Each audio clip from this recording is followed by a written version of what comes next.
What is up, guys? Um, my bad for the couple of days I was off. I was just finishing up the course material on this platform, learning all I could pretty much before I go on and continue to try to finish all the challenges. Let me check and make sure everything's working here. Let's see.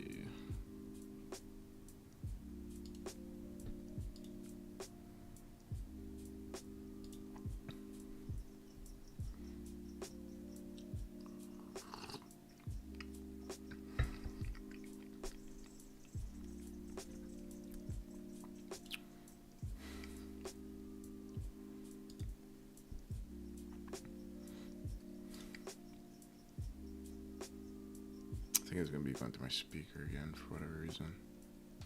It always does that. Yeah, it always does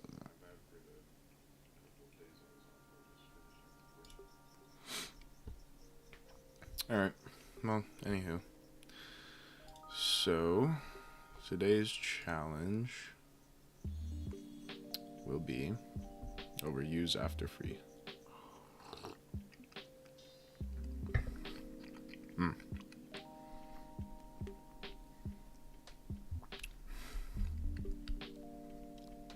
By the way, I have a coffee subscription. These roasters in North Carolina, Black and White Roasters. Excellent coffee. Love their stuff so far.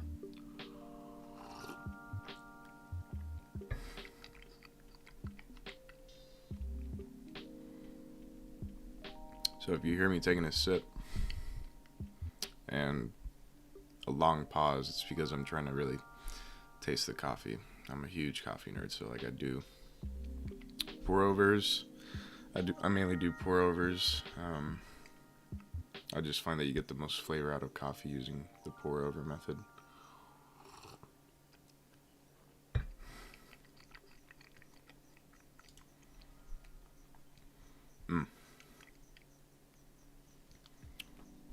Super good stuff. Anywho, let's go ahead and download these files. I'm actually really glad. I'm half glad that he gave the source file, and half not glad that he did, because like I said before, this stuff is catered towards beginners, and it's not like I consider myself a hacking god. Like I'm not. I'm actually just. I would consider myself more of a beginner than most people, but one thing I might suggest with later challenges, and he's probably thinking the same thing too, is not make it as easy, like these are just to learn the concepts, and that's cool, and that's fine. But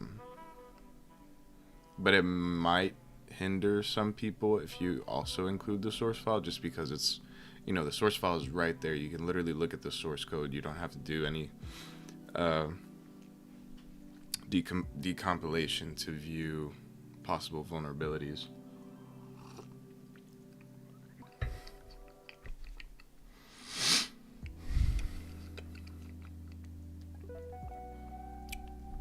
But like I said before, it's all good. Alright, let's move the downloads we just got.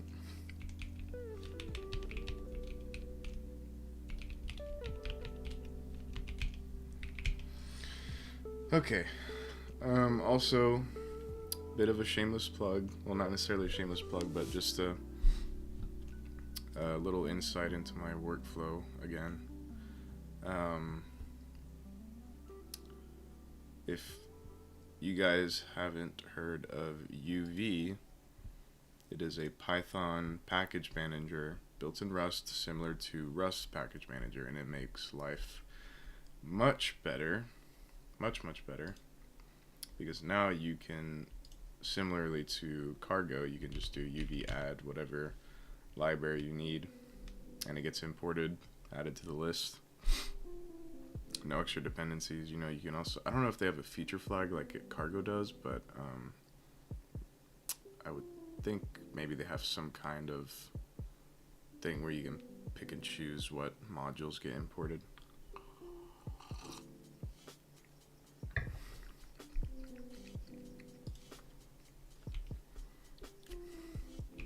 Really great stuff though, because now I don't have to write the boilerplate. So yeah.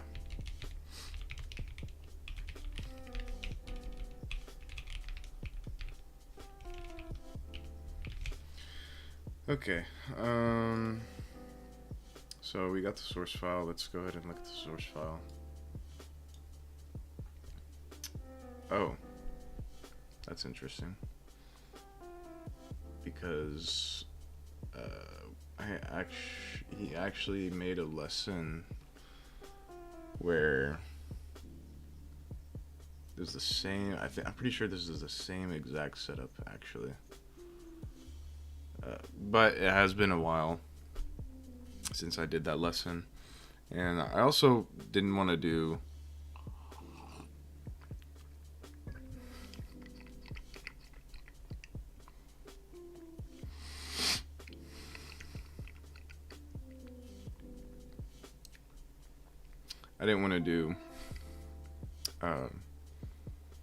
too much research into it, you know, like I want to approach this on my own so I can actually get some learning out of it, learn something out of it. Okay, so looking at the source code here, we have conveniently been left a debug function. The developers left left a debug function that spawns a shell. We have a cat structure that has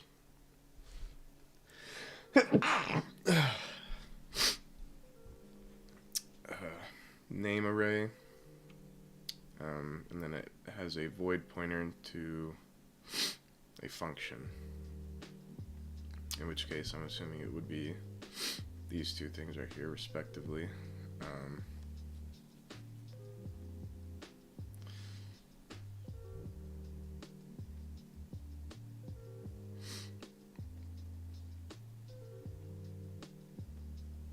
That's interesting.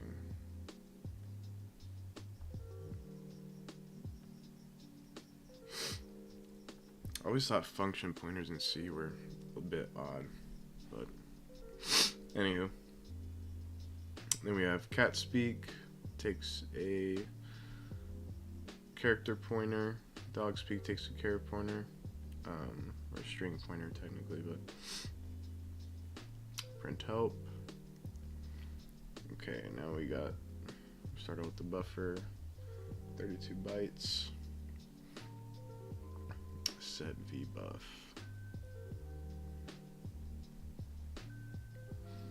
I actually don't know that function. What does set vbuff do?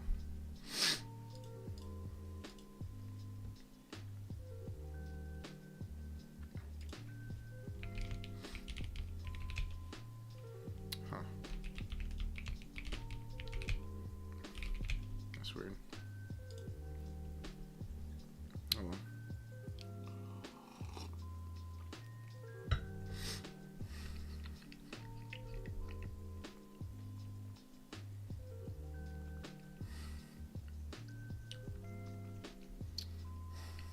Okay, well, while buff 0 not equal q, this is the prompt I'm assuming, yep. Scan f may overflow destination buffer an argument to a size 32, but the corresponding specifier may require size 33. That is true, because if we provide anything over 32 bits of or 32 bytes of input, or specifically 32 bytes, it has to append a null byte at the end. So we're not interested in that though. I mean, if that happens, that's like I think that would be leaked memory. It wouldn't even result in a seg fault because there's just one over.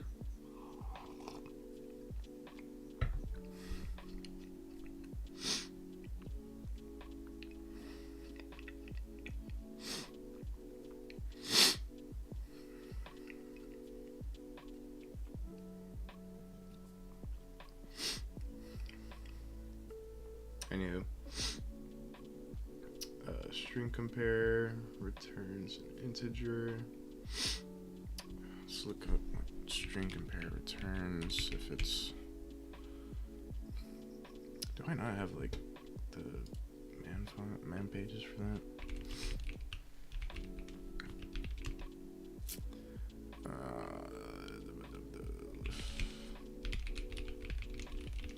wonder if it's like header.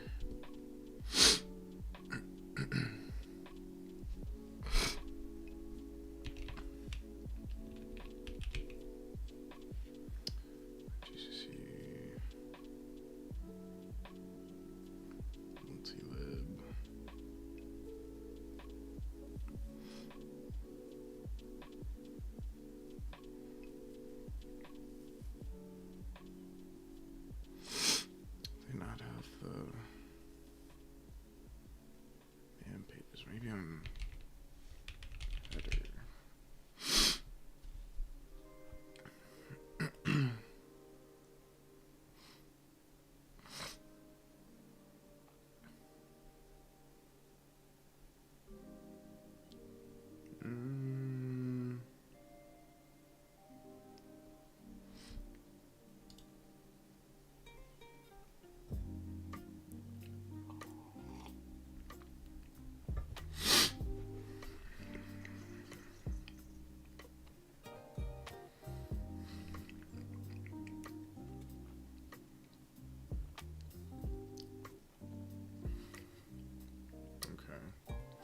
Oh, anywho, compares, but whatever's in buffer, it's taking a command. If the command is new dog, it'll allocate a dog structure. If not dog, okay, that's new.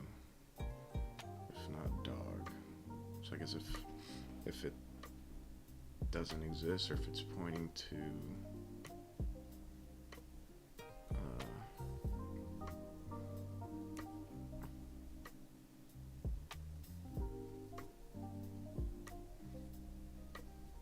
yeah, I guess if it's null or if it's not dog.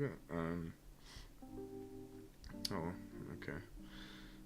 Print's got dog at pointer, new line name, and it'll give the address of dog. Okay. Scanf 63 s dog name. So I guess if you do new dog, it also asks for. Oh, you're right. So got dog at the address, new line, name, new line. You give the name here. If dog speak doesn't exist, it'll set it to dog speak. If the other command is new cat, it'll do the same thing, except this time we see name being pre-allocated.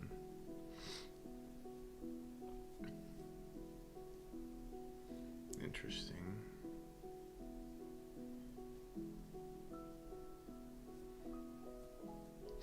Oh yeah, I just realized name is not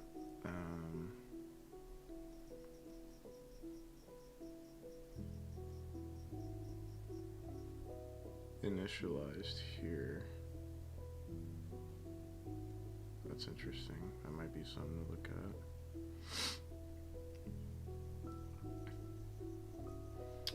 If cat speak doesn't exist, set to cat speak.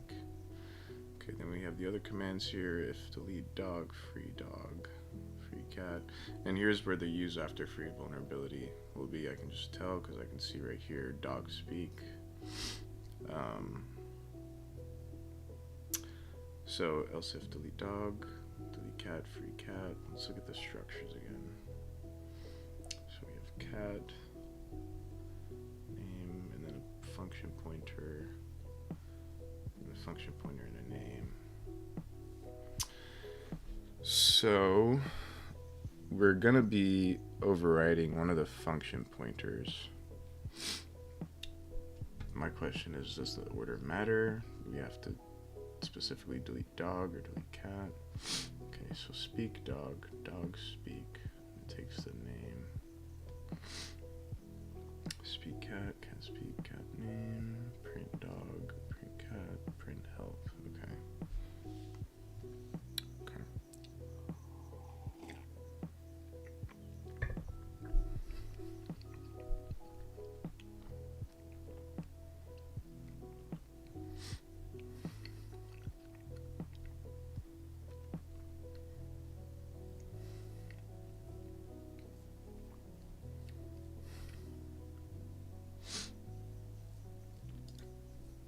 So first, just out of curiosity, because I don't think there's a possibility for overflow, but let's just test it just in case, you know.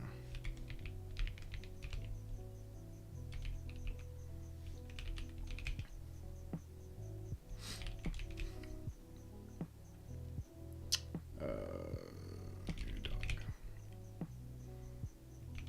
It's just, I think it was like 60 something. Should be good. Okay, so it doesn't overflow.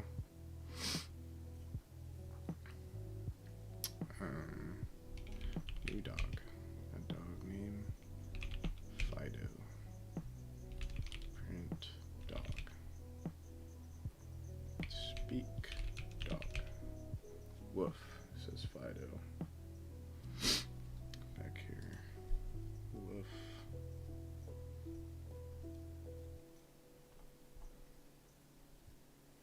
Dogette.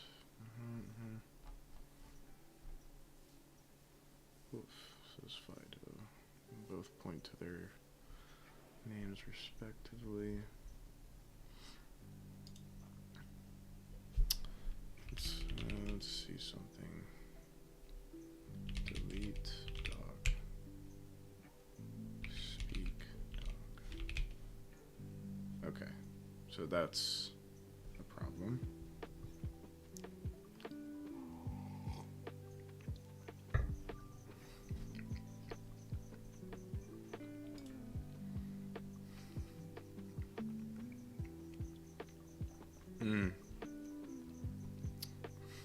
And so, for those of you who don't know, use after free happens when a pointer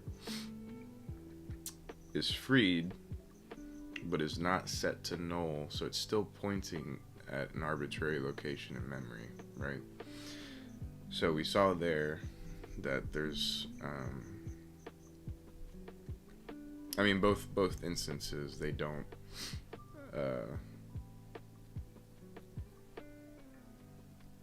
properly free that memory and then set the pointer to null. So if we do the same thing with cat, it should be the same result. So if we do new cat, kitty, and then speak cat. I wonder if we do speak dog. Oh, same thing. Okay. But the thing is we didn't even make a dog structure yet, which is interesting.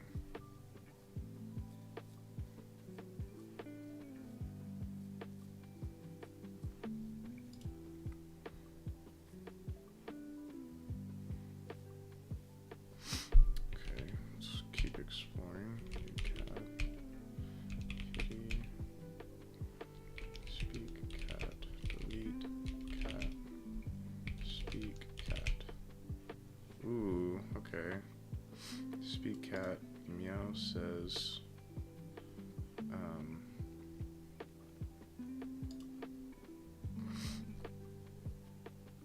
very interesting.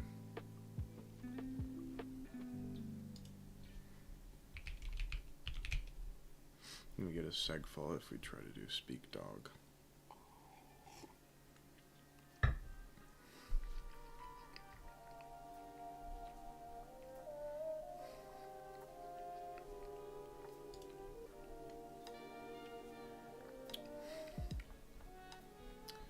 So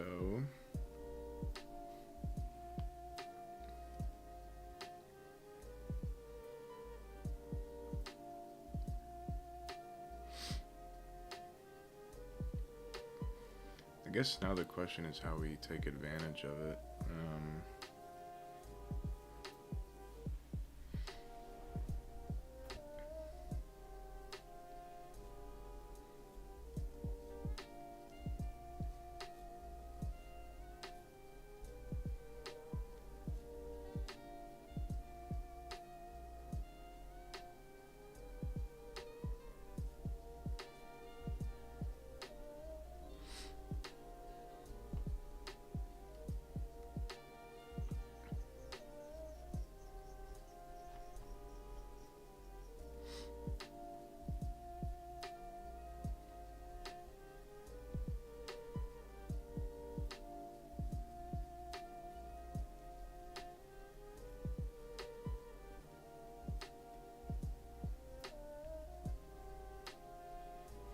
We'll have to set one of the names of either dog or cat to an address, I think.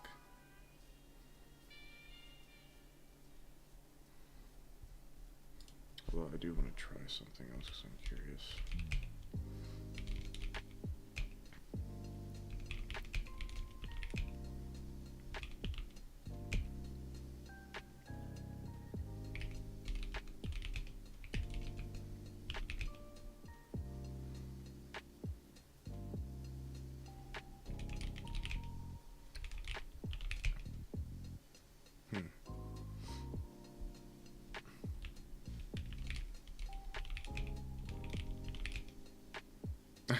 Okay, so that's leaked memory right there.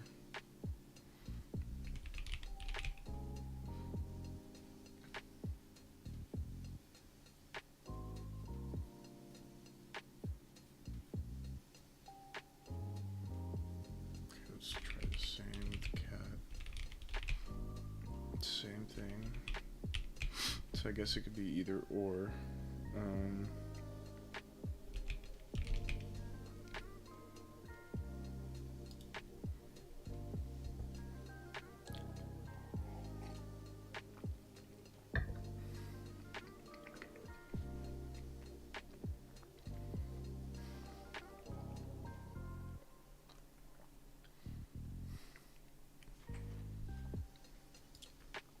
Let's try something else, because it's giving us the addresses of both.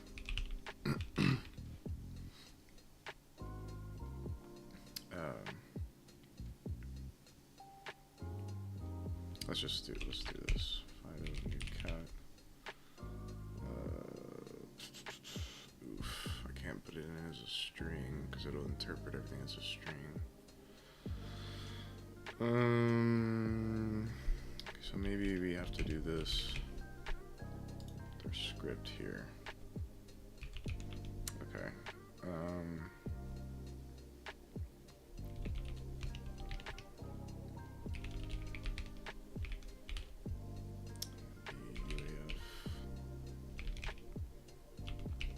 Let's restart this because I don't know why it's not recognizing it.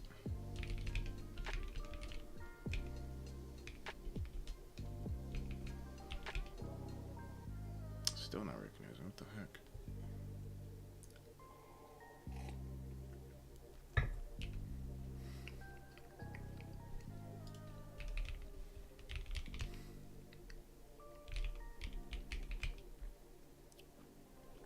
Module. Oh.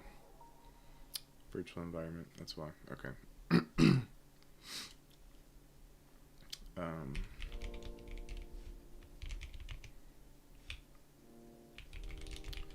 as you can see,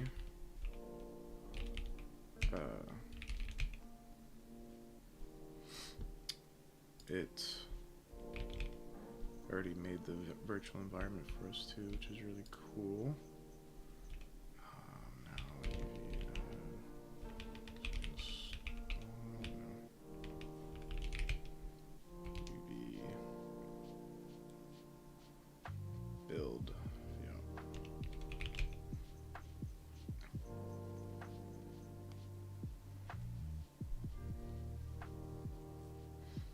That's just distribution though.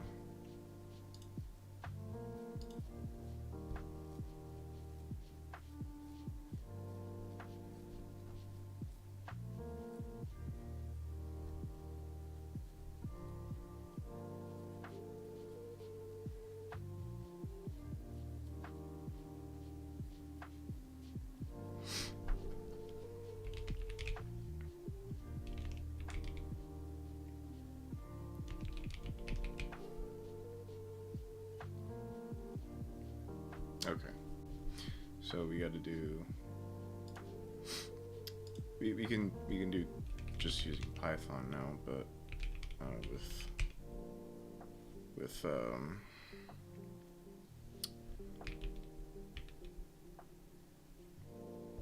with UV, we can also just do UV run like in Rust.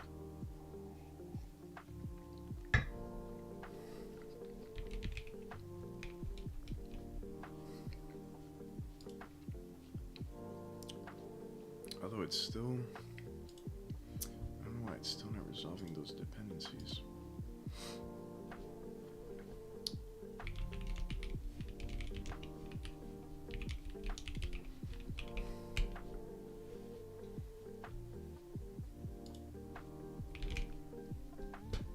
If we try restarting the servers. No, same thing. Weird. I don't like that. I might have to customize all that stuff later. I don't know.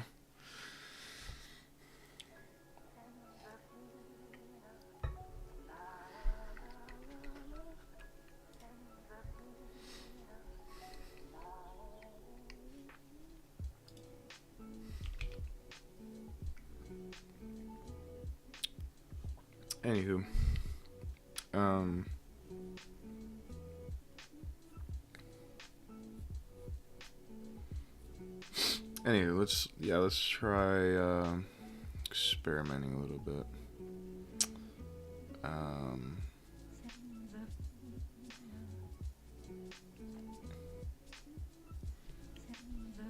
First, let me check something.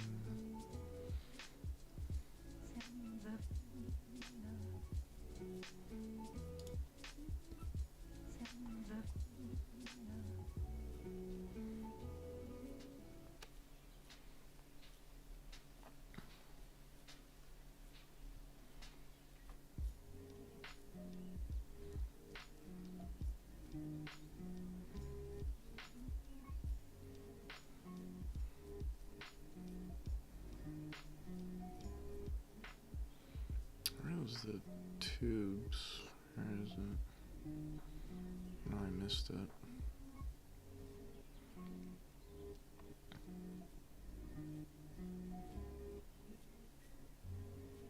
Oh, here we go.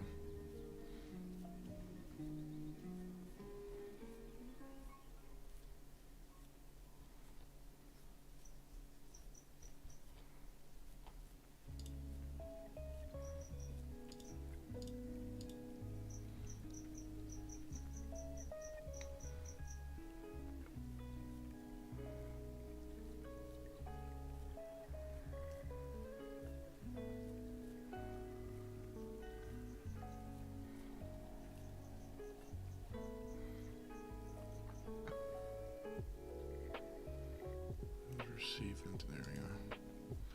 Save data until one of the delimiters is encountered. We could probably just read the entire line. So if we do, let's see. New dog, Fido, new cat, kitty. And then we get those addresses.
something else I'm kind of curious about is we notice here that they're both relatively close together.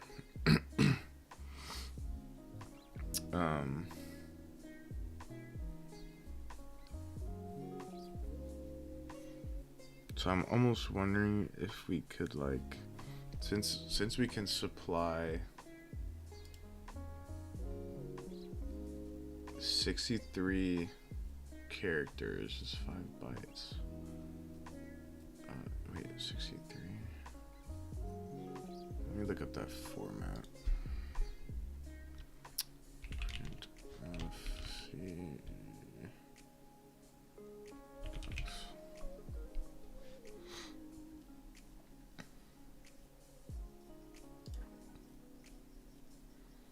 I need to look up the format specifiers. Writes a character string. The argument must be a pointer to the initial element of the character. Precision specify maximum number of bytes to be written. So then,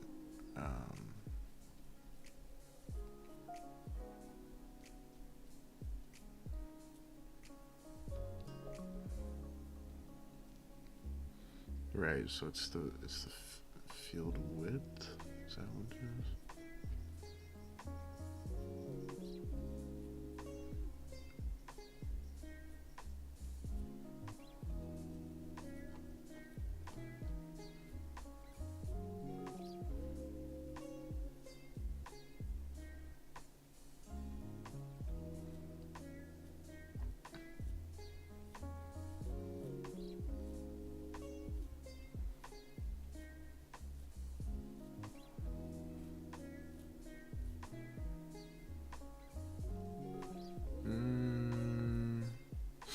I think it's the length. Expected argument type. Oh, yeah. Okay, so it is the length. Okay. So 63 bytes.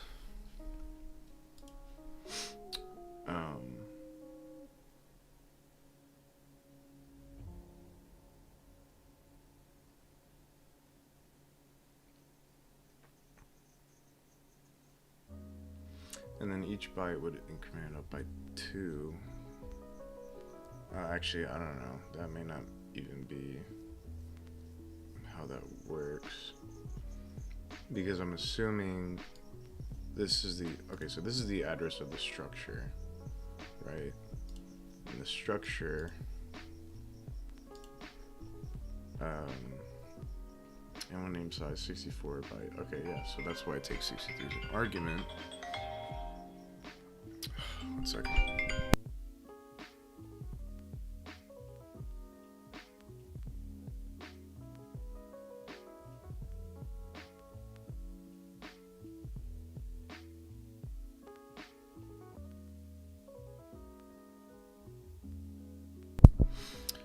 Scam callers, dude. Gotta hate them. But anyways, like I was saying, so it takes up to the name could be up to 63 bytes.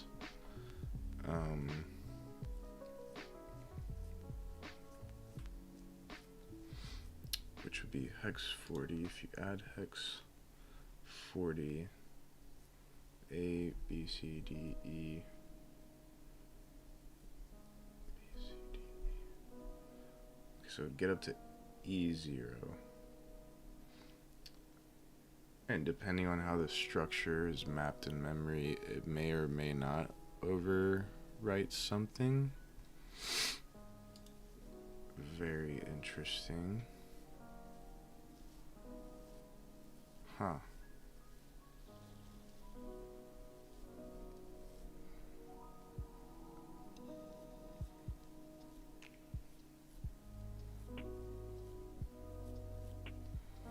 That's something to keep in mind.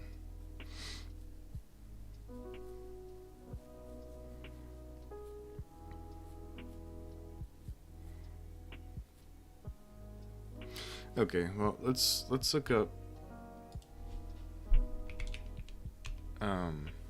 because the whole point of use after free is you're taking advantage of a pointer that has been properly freed, or memory that has been properly freed, right? You freed a dog, so the memory that's pointing the dog is freed, but there's still a pointer to it, to a location in memory that you still use. And because of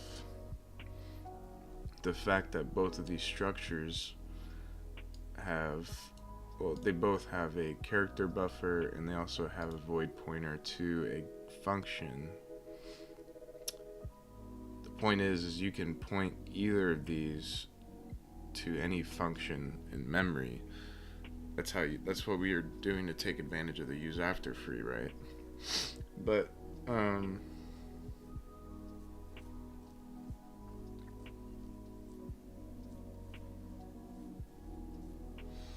I feel like there's more than one way to approach this, because we just saw that the character buffer for each one is 64 bytes long, and the structures are relatively close together. So I'm almost wondering if we can even overwrite something, like if we make cat right here, 64 bytes, if we can overwrite the function pointer to dog. But let's look a little more. Let's see what other stuff we can take advantage of. Okay, so free dog, free cat, dog's free dog name.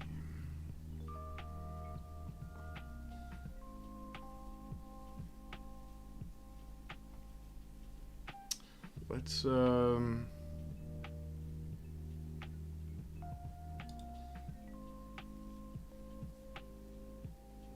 yeah, let's try something. Let's see if what we think is correct. So we're gonna allocate a cat. We're gonna make a new cat. We're gonna give the max name size for cat, and then we're gonna call dog speak and see if we overrode anything. So new cat, and we're just gonna give it a bunch of A's. I don't know how much of this would be 64. Assuming that's more than enough. So then if we print cat, should be all A's. Okay, cool. Now let's do new dog. Fido print dog. If we do speak dog, wolf says Fido because it's plenty of name.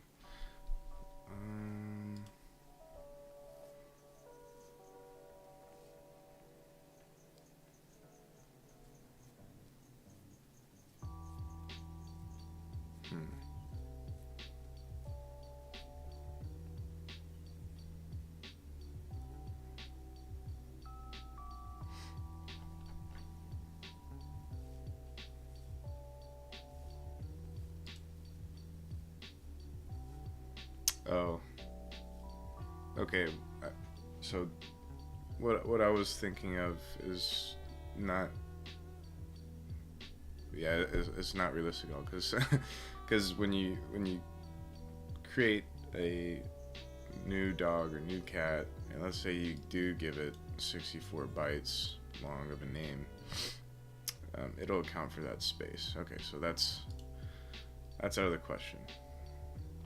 Although it was interesting, it would have been cool if that was like another thing we could have taken advantage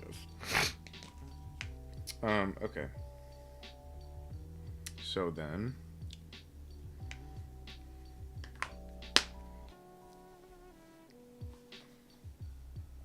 I think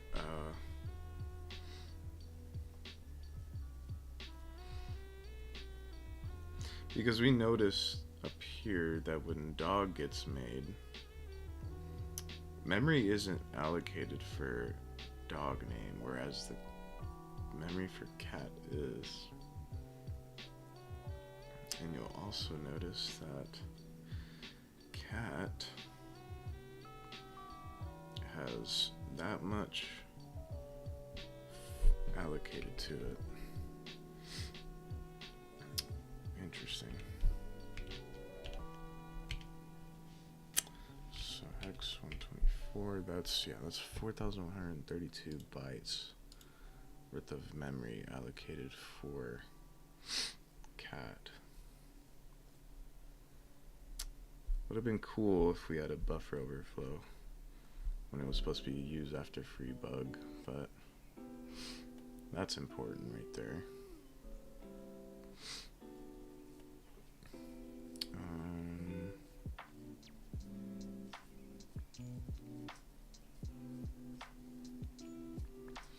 But I'm almost wondering how this is laid out in memory. Because what if the pointer to the structure, because it is, well, this is heap allocated, right? So that means, so we need to take a look at the heap. UAF. Okay, let's,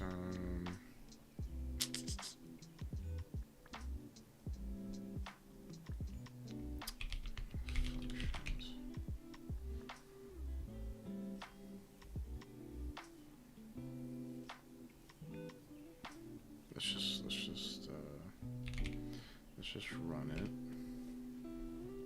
New dog. IDO. New cat. Kitty. Quit. Exit normally.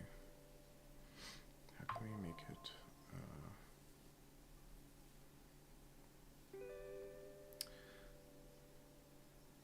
We should honestly. Since it's a loop, could just make a break on like new dog or something and see. Break.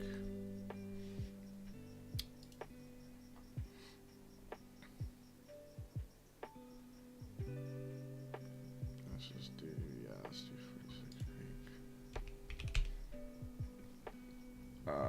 Sorry, we didn't get that. We just gave the binary. Okay, let's just break out main then. Run.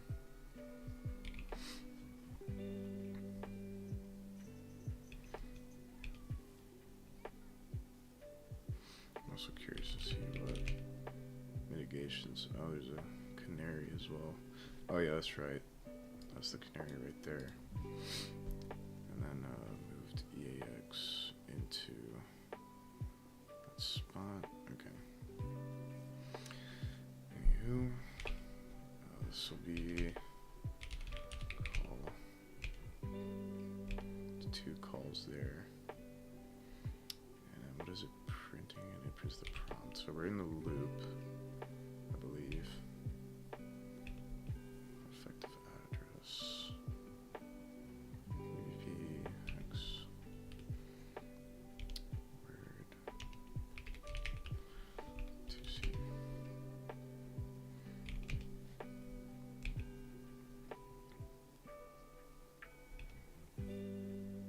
Okay, so now it's reading the input from us.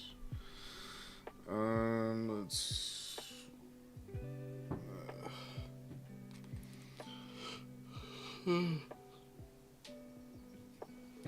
since the cat was what interested us, let's do new cat.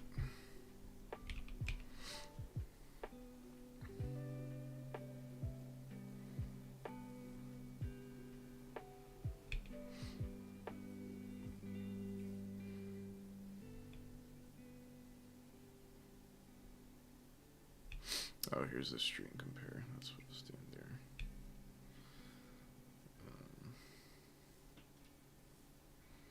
So it's gonna skip this.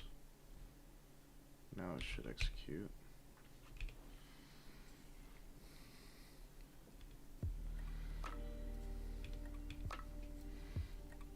Push.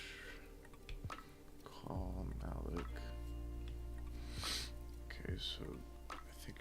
it allocated the memory.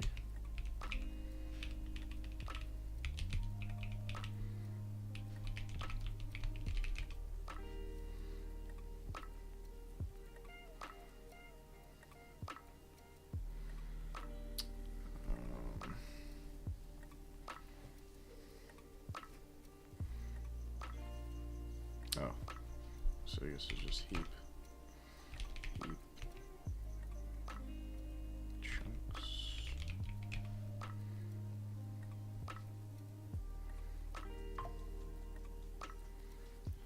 Heap arenas. Base top.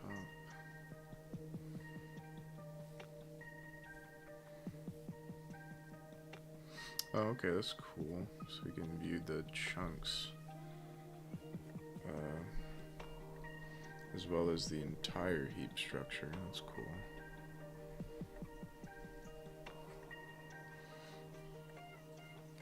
It's a lot of heap space. Let's just keep stepping.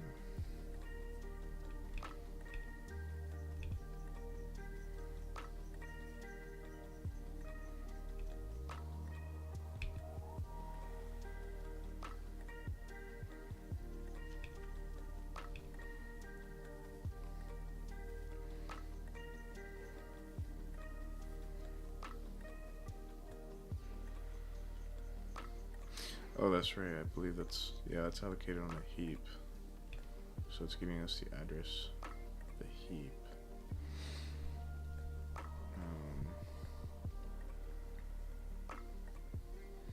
And then since it's cat, this is about to allocate the space on the heap for the name.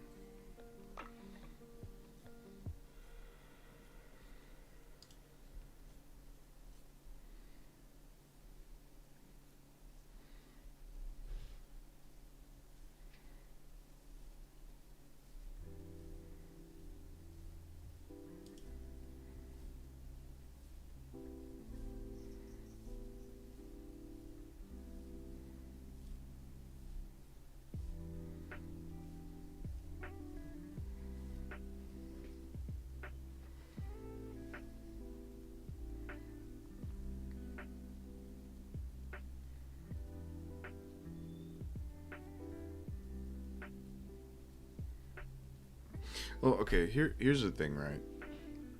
We can exploit this by literally just setting I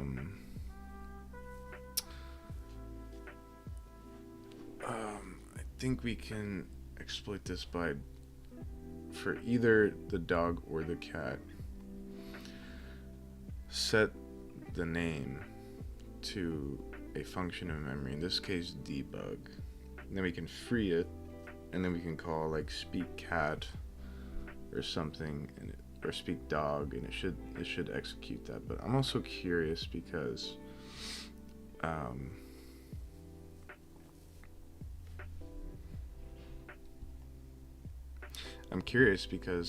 not sure why this is here, you know. Because for dog, you don't have that. You just have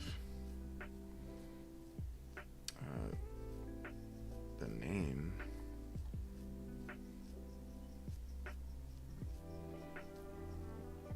Directly, like the name is set directly from input, whereas here is 1000 hex 1024, and then it pulls in the name, which is why I'm trying to look at the heap layout, because I'm wondering if there has to be some overlapping or something of the sort.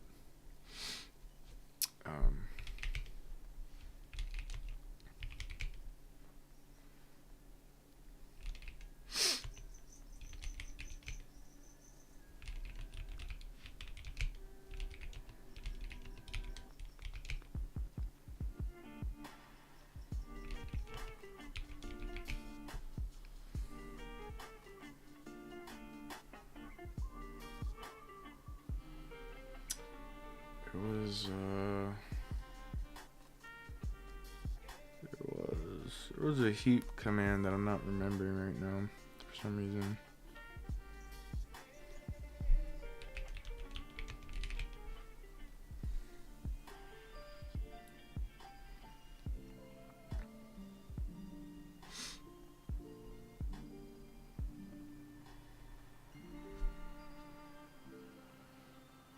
Let's viz. Oh, here we go. This allows us to visualize the heap.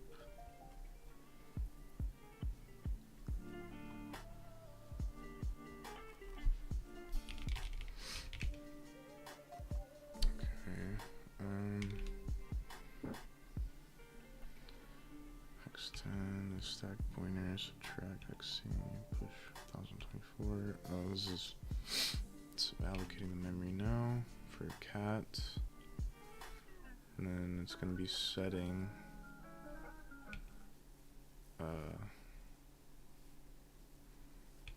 should be setting it. Oh no, now it's going to ask for the name.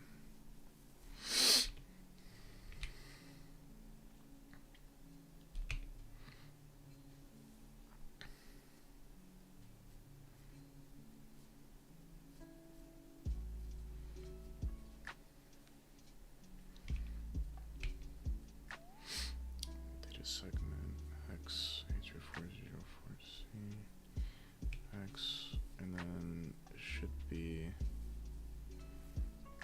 what is the XX40?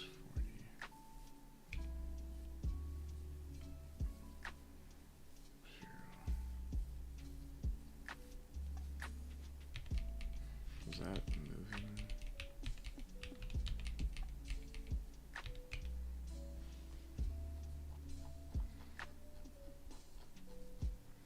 Dang, why did it just get... Oh yeah, because it... Okay. So here's the cat name right here. And it allocated this many chunks. Or read in, I think. I think that's... yeah. Okay. Jump not equal, move. Data segment.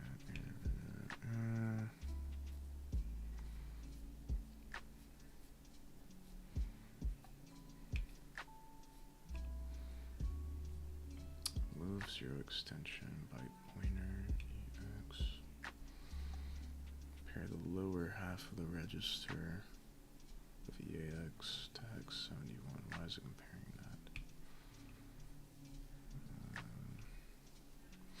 Okay, so now it's just going to prompt us again.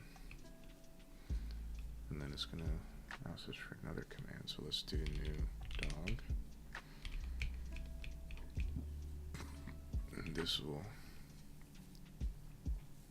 continue. Malloc for the structure. Not equal.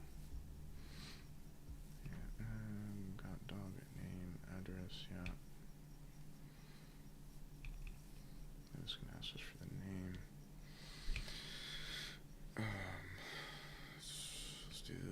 Let's do B. Let's do B.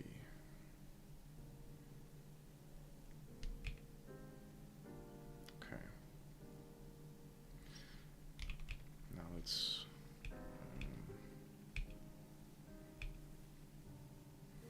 data segment. Dog speak. Okay, so it's setting dog speak.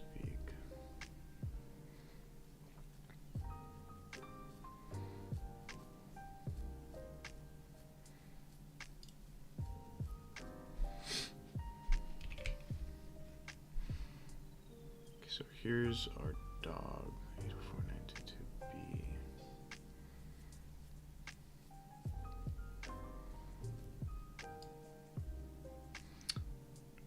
That is dog speak, and this is the name.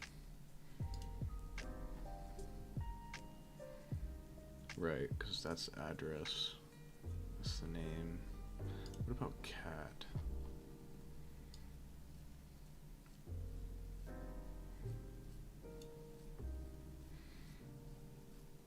That's the address for that. Cat speak. Okay, but they're both like worlds apart in the heap. Interesting, interesting.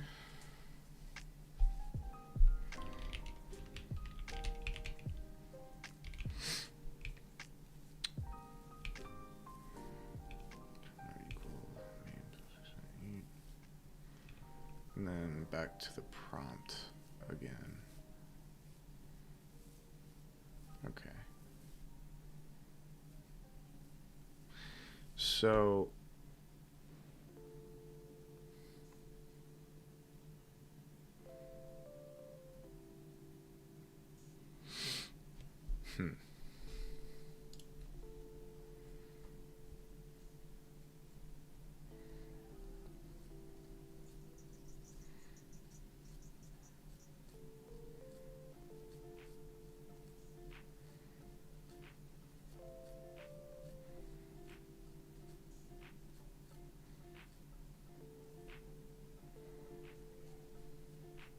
okay, so I guess any kind of overflow theory that I had is wrong. It's irrelevant anyways.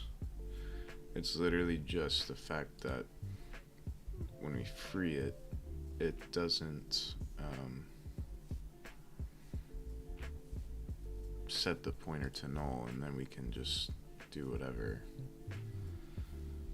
And then because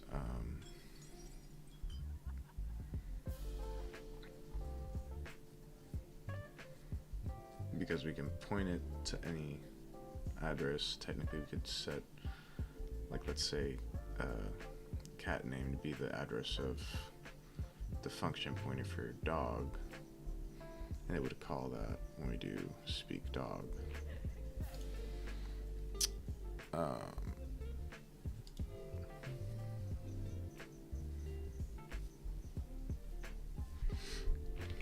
Let's look at the heap again.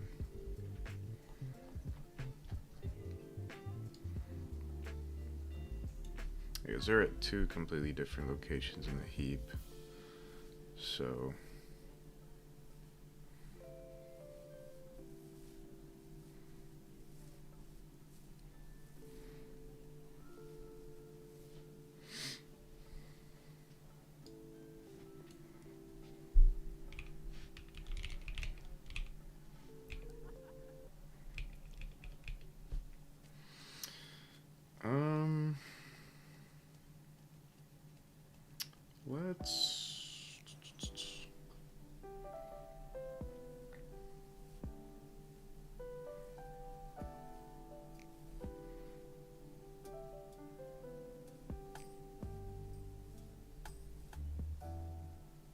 let's redo this.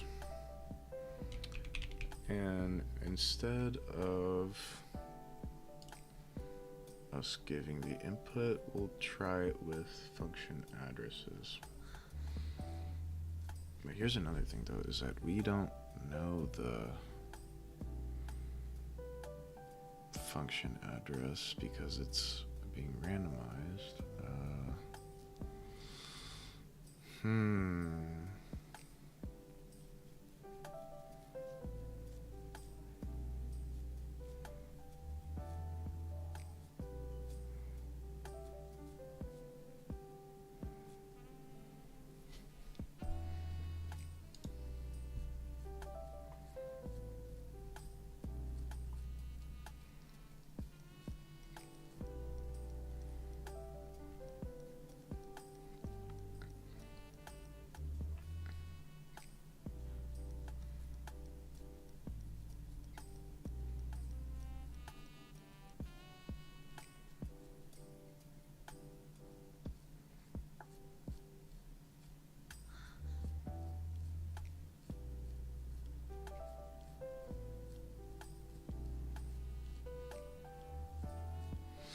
Well, it gives us the address during execution, which helps us out a lot, but realistically, if we didn't have those addresses, we'd have to leak them somehow.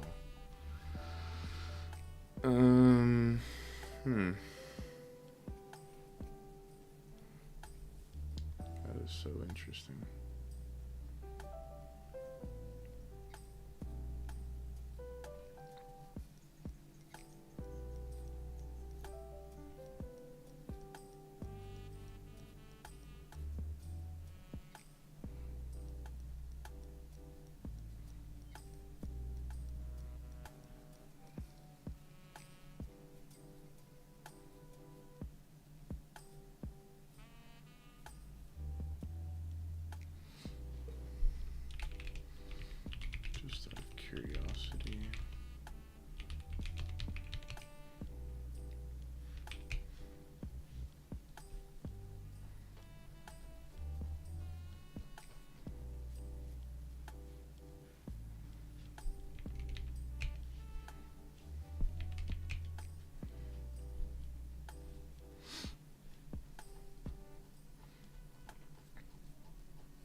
is not a position independent executable. So we could technically, yeah, so we don't care. If it was position independent executable, we'd have to find,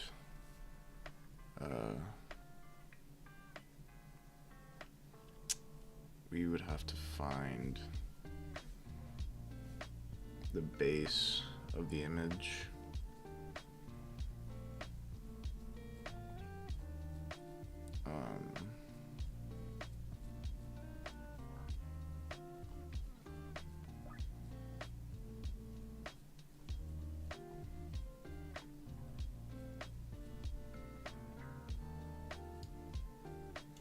And then the offset of whatever we wanted exactly. So no matter what the base, we can just use the offset.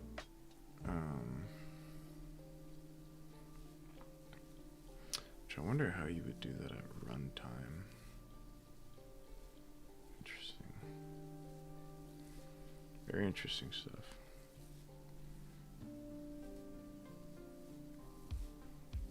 But anywho, we know what we want to do, I think. So this is the address of debug.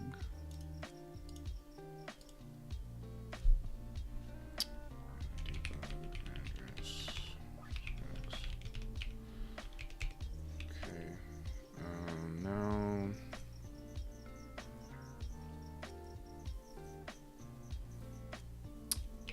let's make some functions. Dog. Process, and it'll do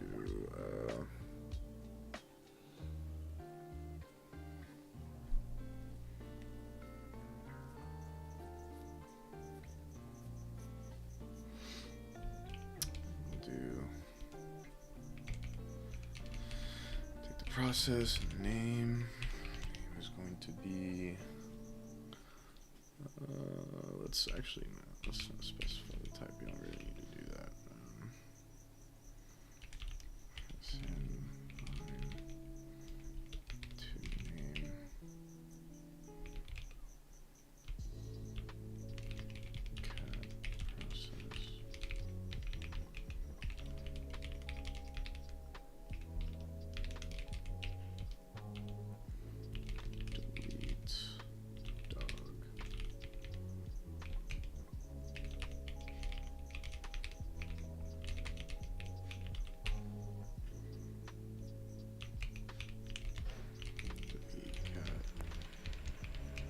I'm also curious if what I'm thinking also works for both structures. So we got the debug address. Let's I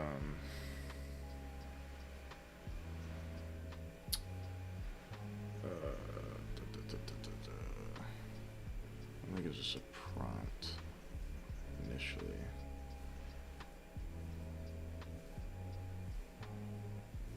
So I guess we could just continue until it gives us the prompt each time. So prompt receive until prompt send line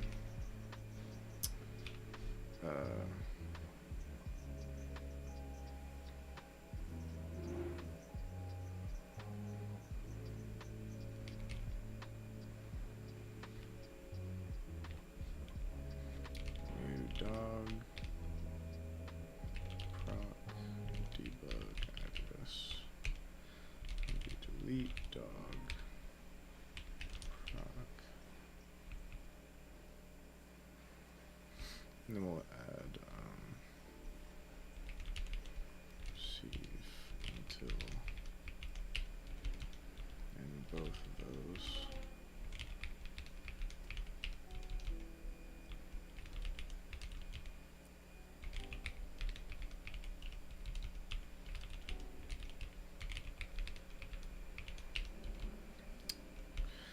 Delete dog, and we're going to do, what is it, dog speak or speak dog?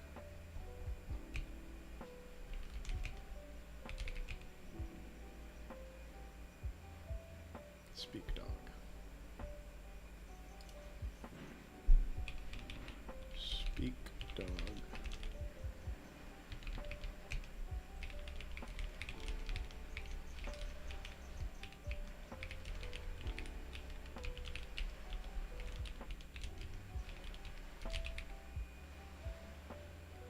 And then we're going to do interactive after this.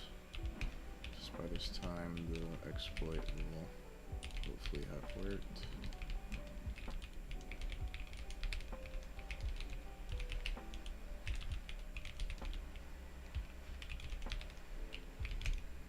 Okay. So new dog, delete dog. And we're going to do speak dog.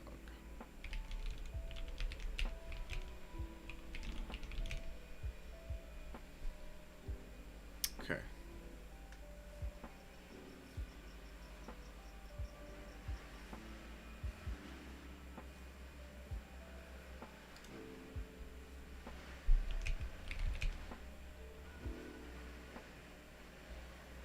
Let's see if that does work.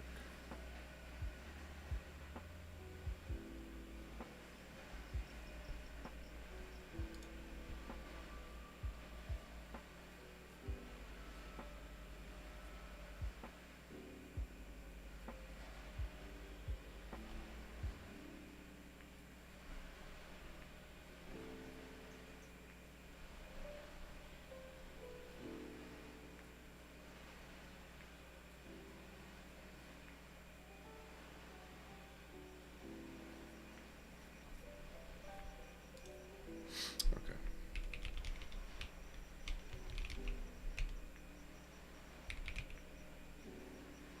Okay, so we got a seg fault.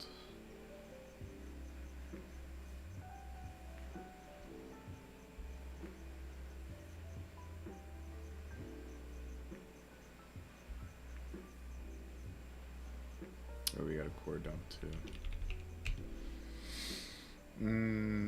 Let's pull up dmessage. See what happened exactly.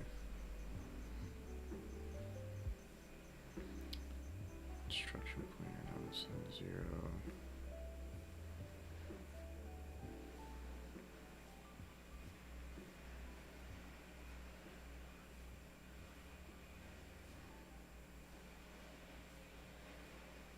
Hmm.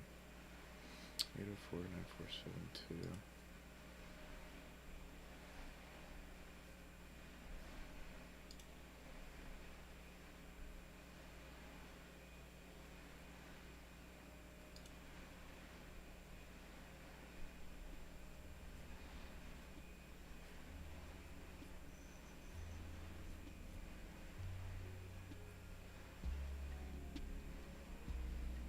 Hmm.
Oh, this tests if memory was allocated or not. So, okay.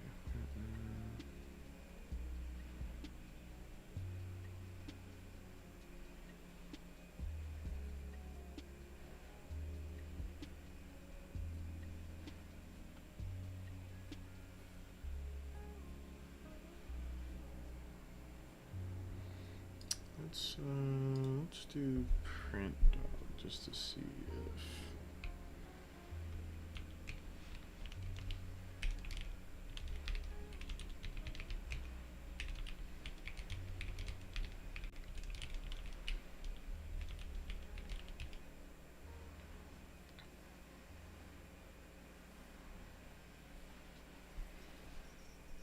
What does receive return again?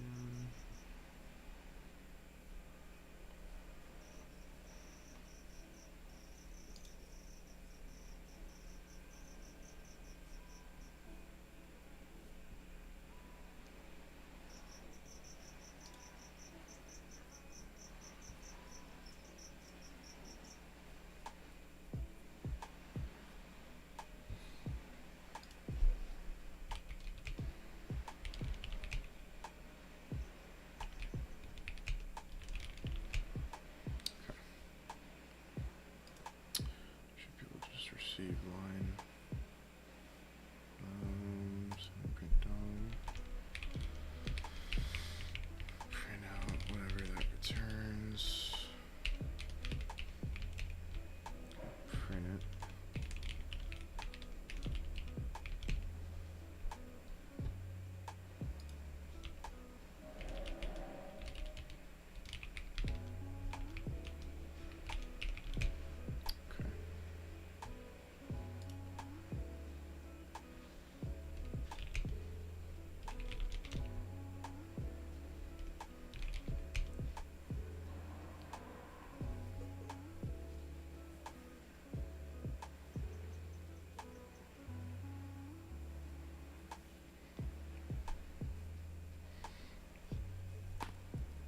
In the file here.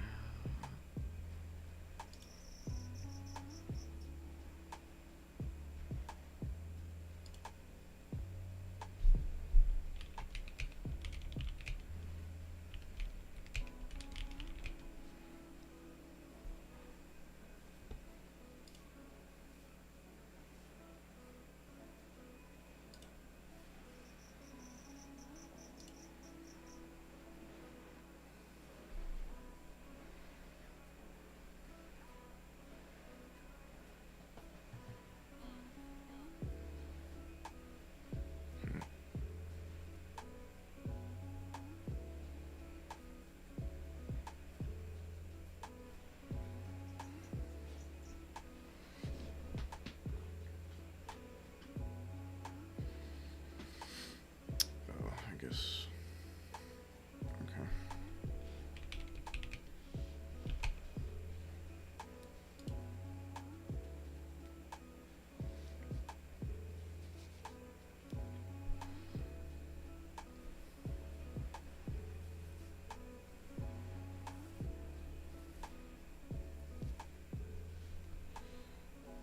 Let's receive line.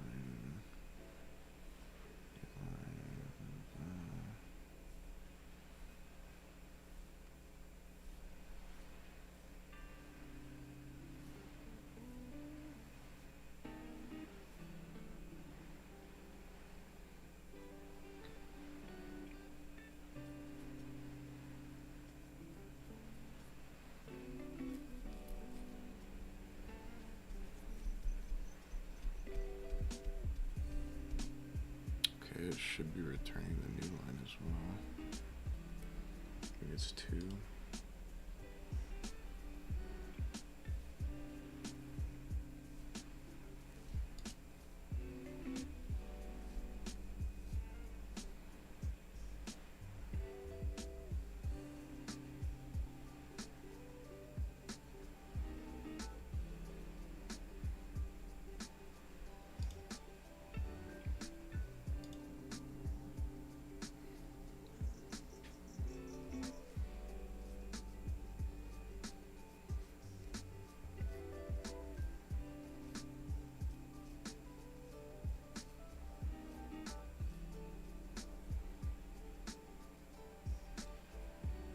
Oh, wait.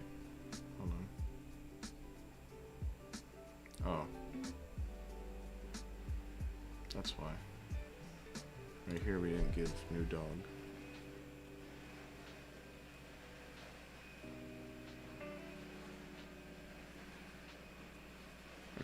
So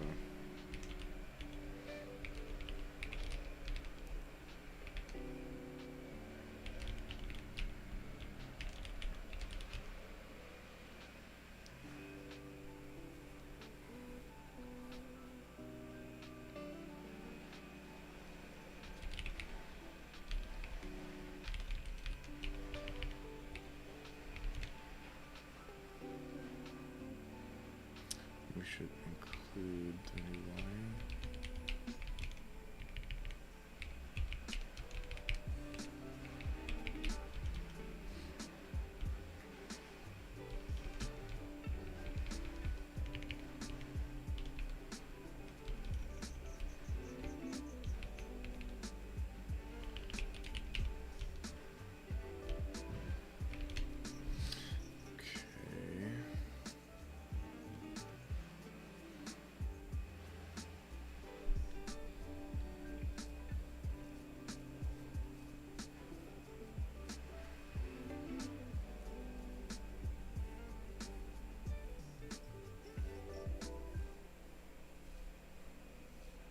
Might have been why it didn't work at first. Let's see if it works.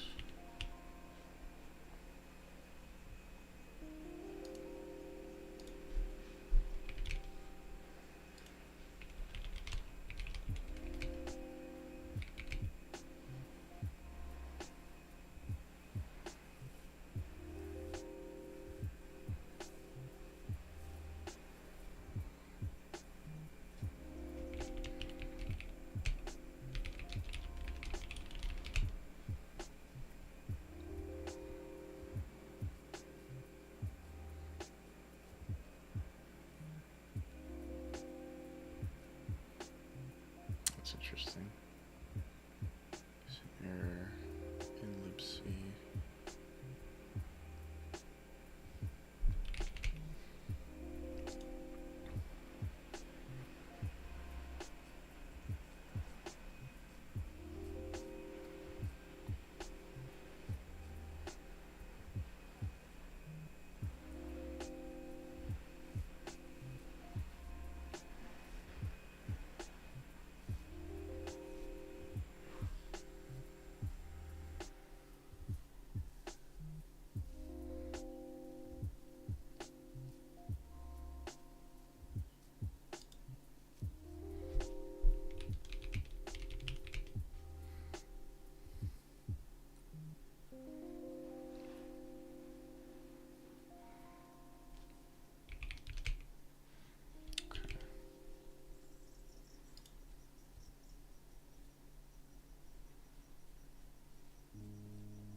It's got 2 core dumps.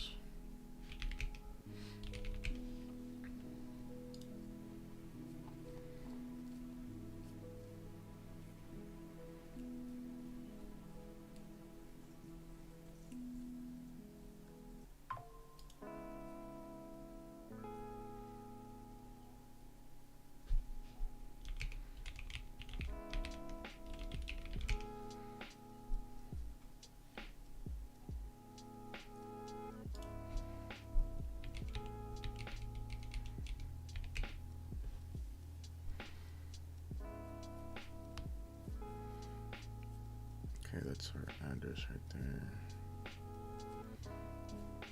040.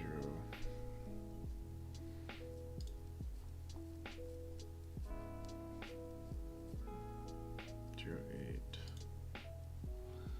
0491F6. Okay, still seg faulted, so we're sending the right stuff though.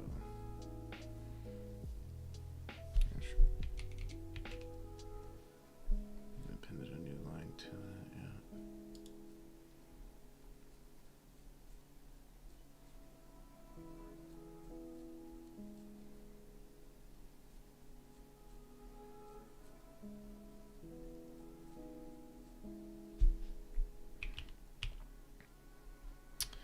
Okay, let's try this.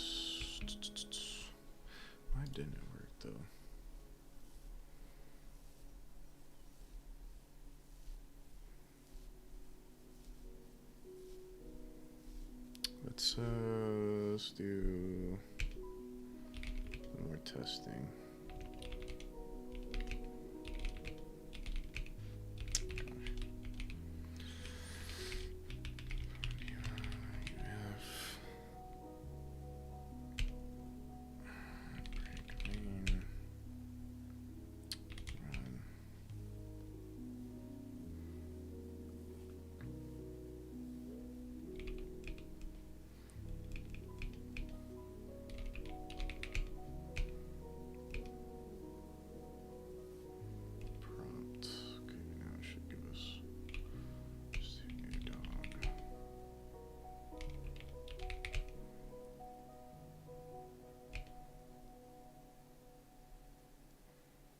Allocating memory, printing the address of where we got it, it's asking for the name, give it that, next call, it's another prompt, it's going to ask us for more input.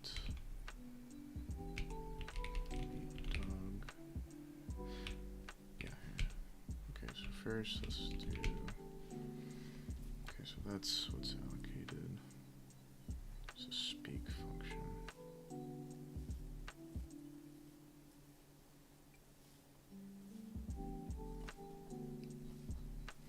Okay.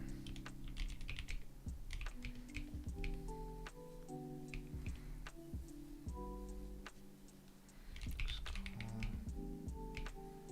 Okay. To the stack. Yeah. Move data segment into AX. Dog speak. Huh. Okay. Make more room on the stack.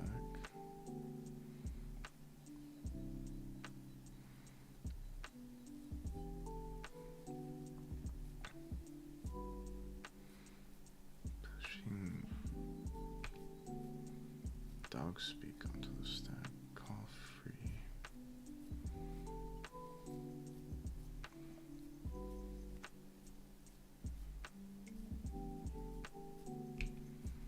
Okay,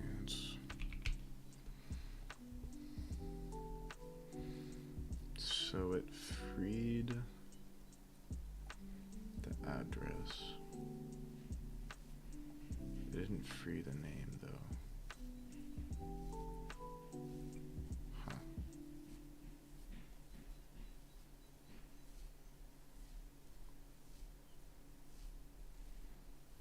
Okay.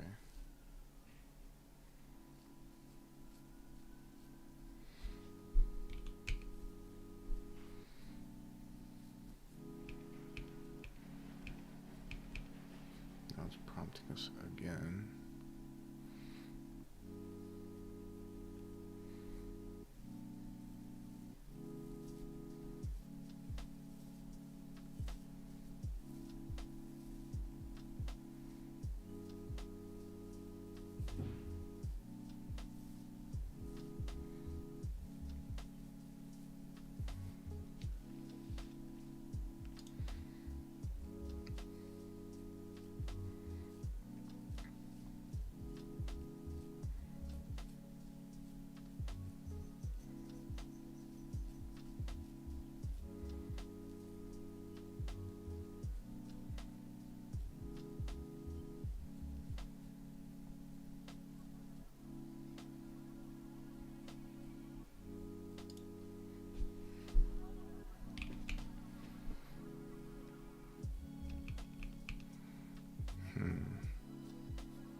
Should we call next?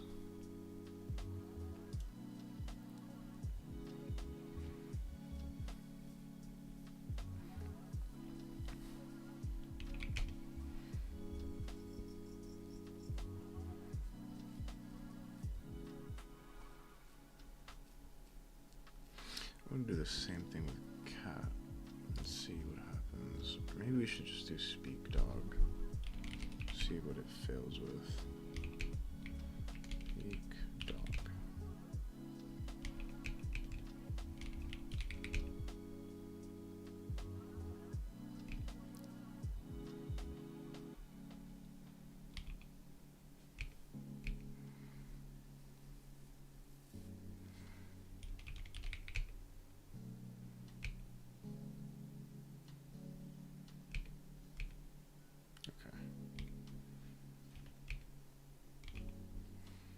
Call EAX. Okay, maybe I shouldn't have skipped it.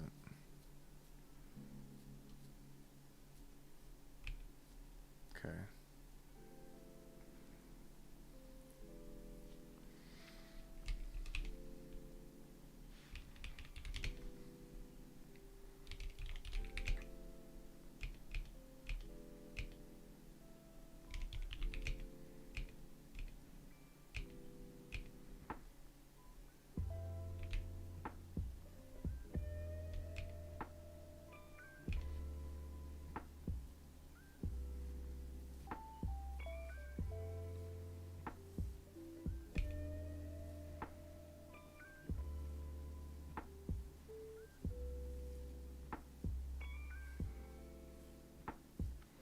Let's do.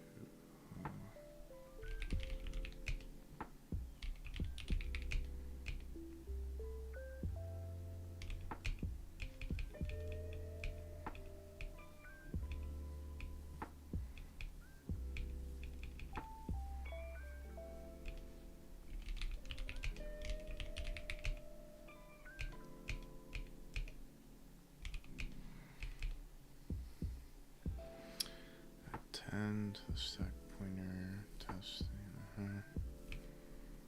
Move that data segment to EAX, which is pointing to 00008 through 4D.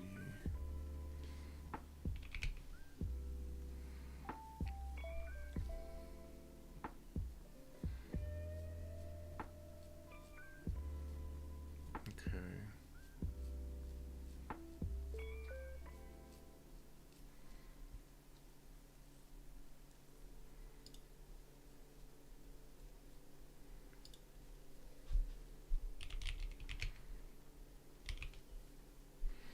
Value pointed. Data segment there into EDX. Same thing. Add X4 to EDX. Just pointing to the next. You saw that. That's pointing to here.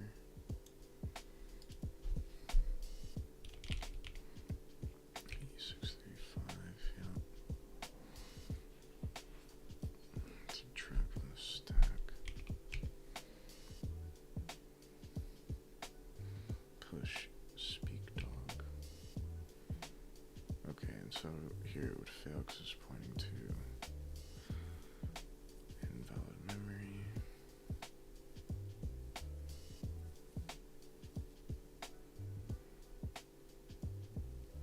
Okay. Let's try doing this with cat.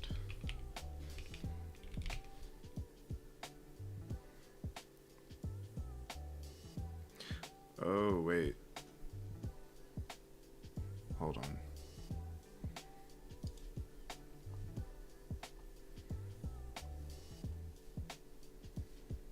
So, I think, because if we do this with a cat,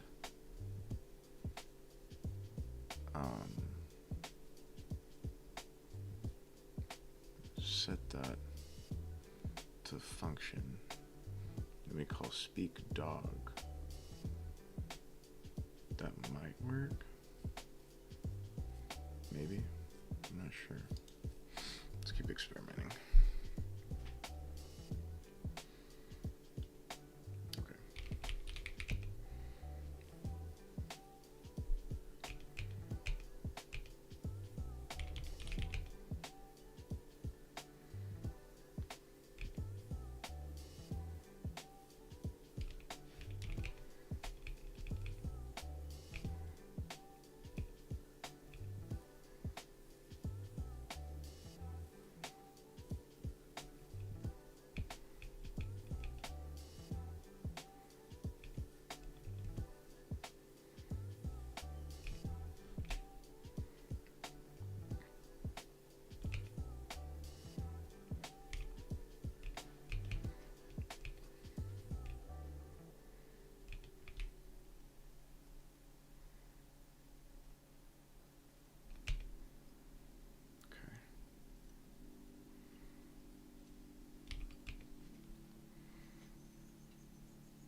exactly that is.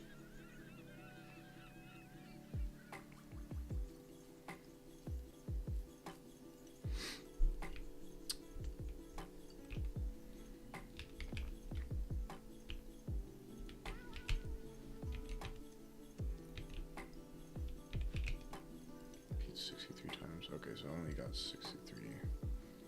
That's okay. That's fine.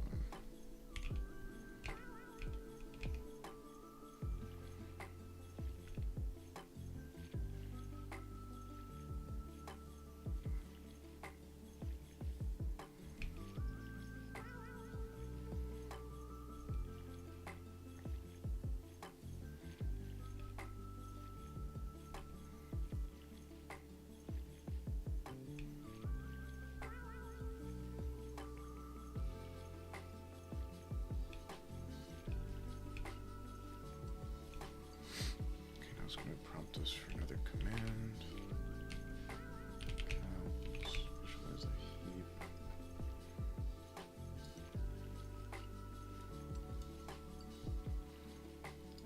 Okay, now the function pointer is right after.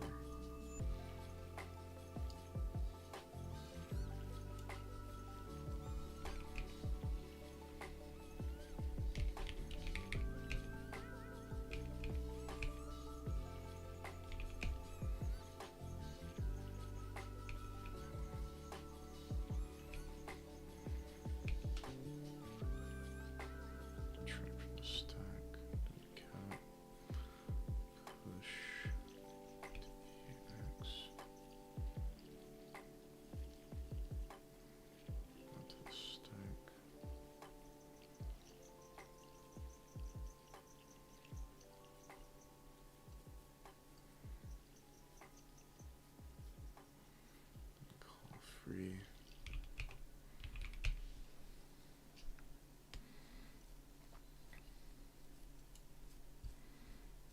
We still have that address.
With the dog, I think.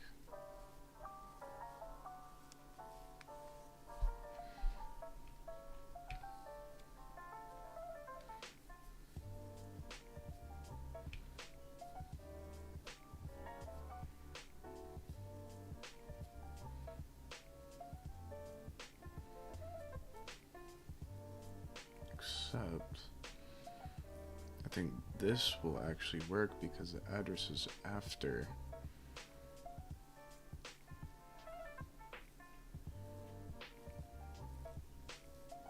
Hold on, let me see, make sure.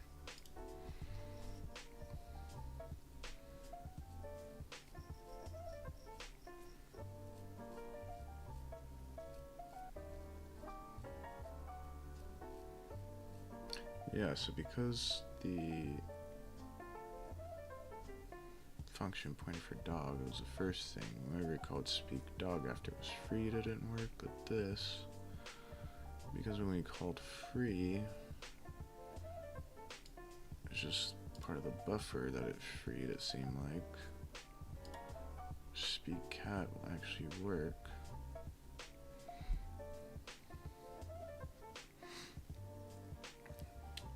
Let's see.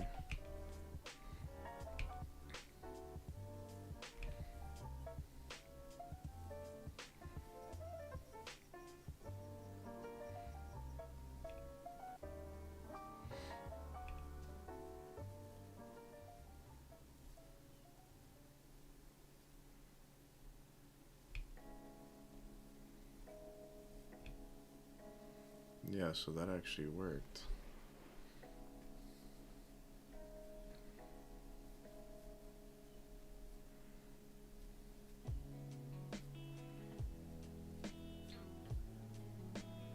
And it still pointed to that address.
So what does that mean for us exactly?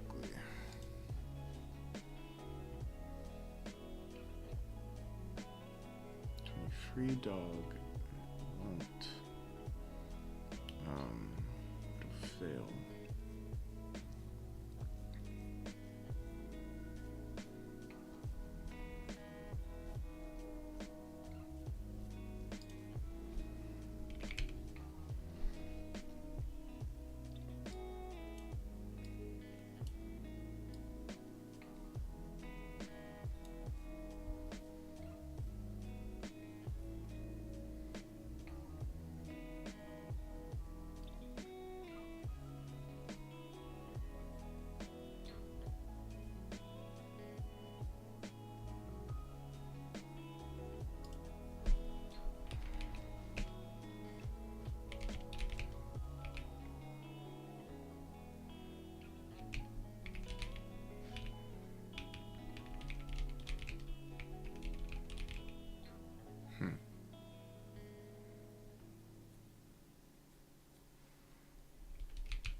Because it's null, it's just going to terminate there. Okay.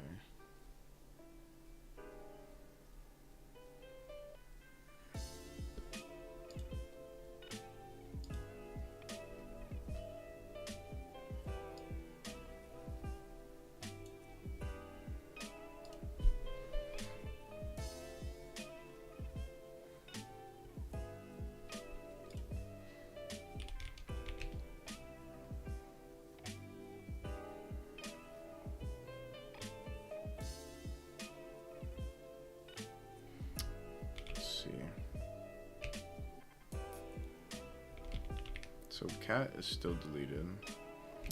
Let's see what happens when we create a dog and assign something to it like that. And then do speak cat.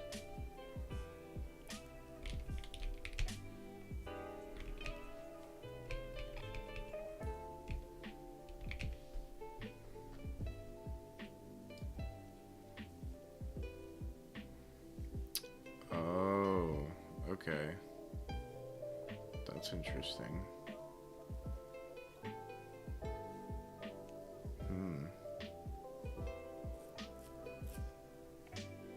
It could be that it's using the same point in memory. Since cat is freed. Could be what that is. See if I'm right.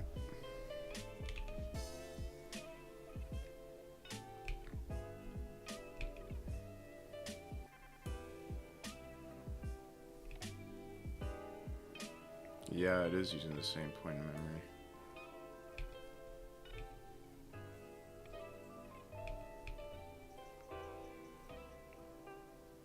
Oh, it just leaked the beginning of... It just leaked the character buffer. Of cat. How interesting is that? Okay. Alright, let's... New cat. All A's. Delete cat. New dog. Got 8D181A0. Yeah, it's using the same address. Okay, name. B.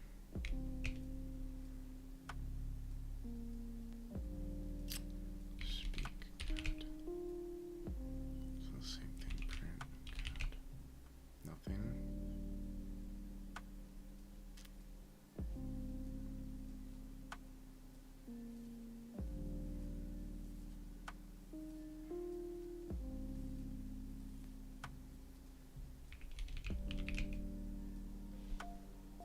Huh. That is so interesting. Okay.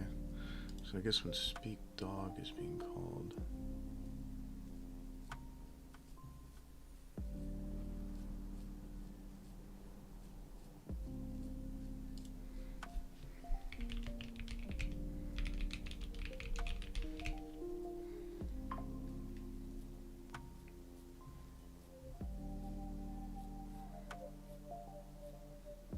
Code bytes at 8CEE. 84C3.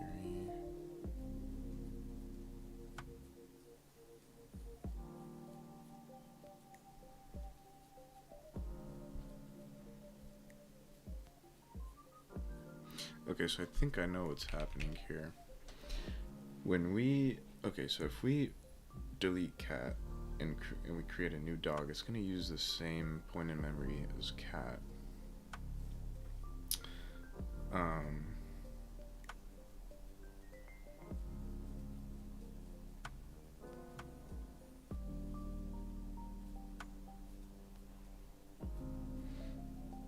Interesting.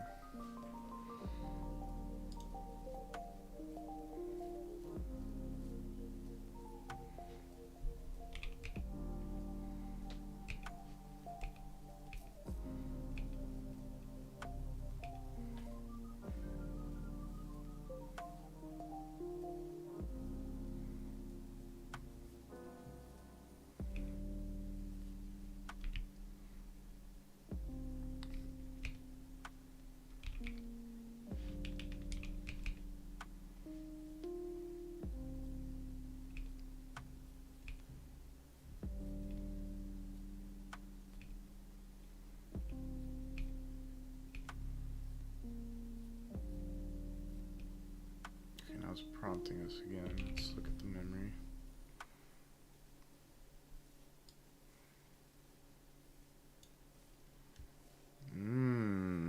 Okay. Yes, we overwrote. Same space.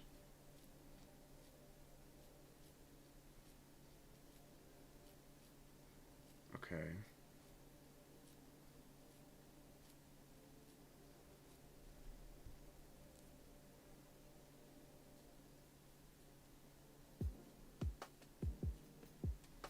And because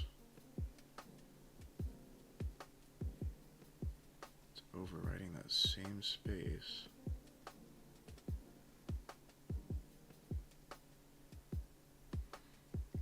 if we did did it enough, we could overwrite the function pointer for cat and point it to debug.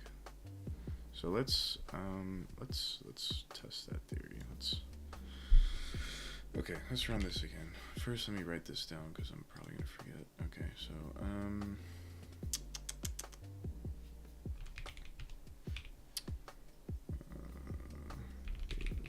sure, Cyber 3.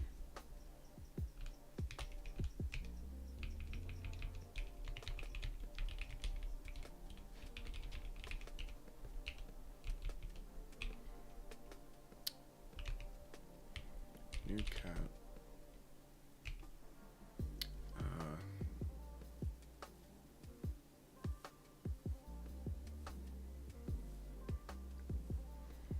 Delete cat. New dog uses memory cat was allocated in.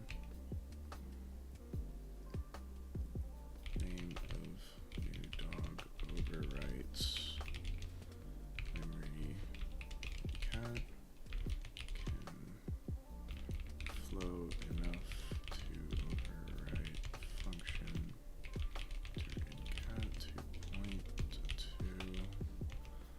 bit arbitrary memory. Call speak cat and execute whatever is in memory. Okay. So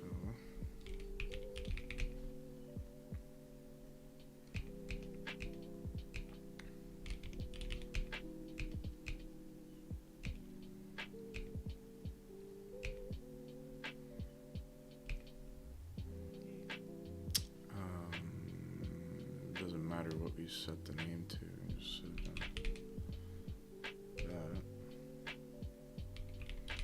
Call.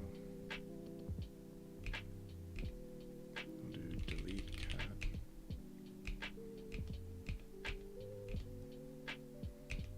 Prompt it again. Dog.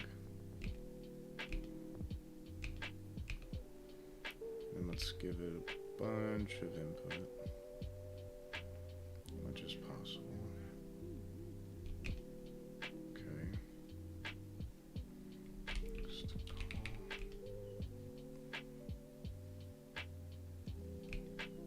Oh wait, is this the name?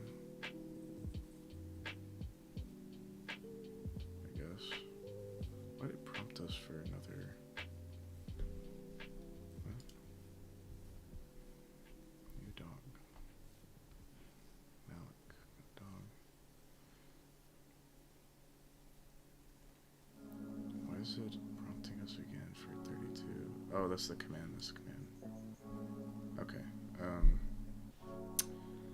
so now if we call speak cat, we should see that it would fail with whatever we inputted. Next call.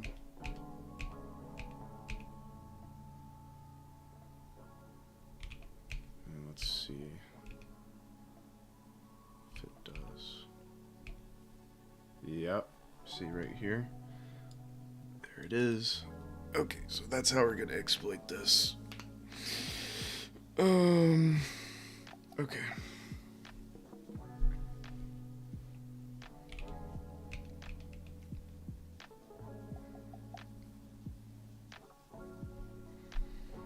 Now we just need, I'm gonna assume it's gonna be the last 1, 2, 3. Okay, it's gonna be the last 3. So it's gonna scan in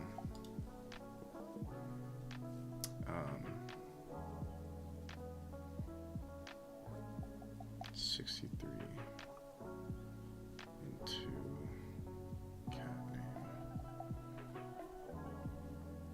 or dog name, I mean. Okay. So let's change this.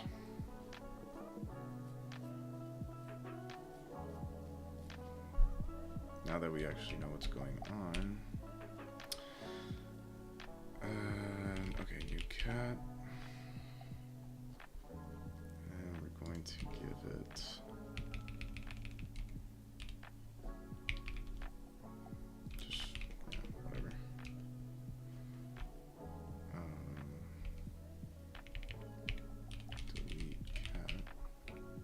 So, okay, so it's specifically with the cat. But I wonder if it's the same reverse. Well, okay, let's think about it. Because if it's reversed, if it's the same thing reversed, the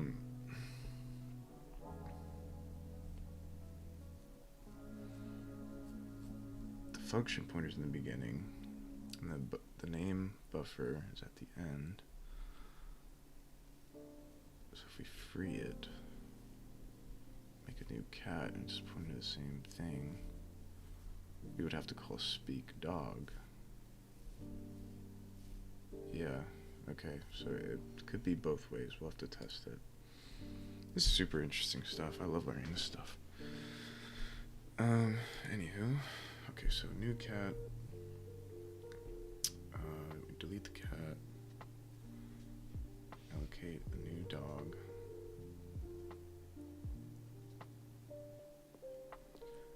And let's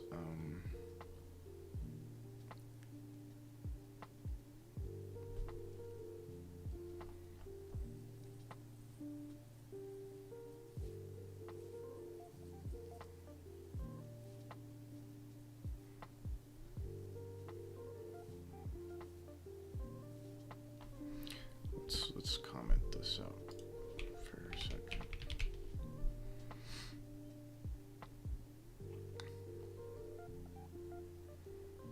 And then let's also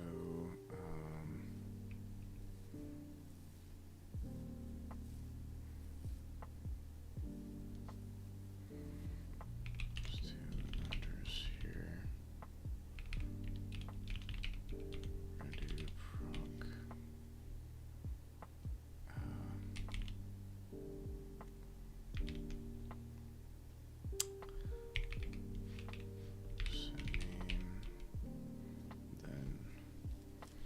Send with the inline the address.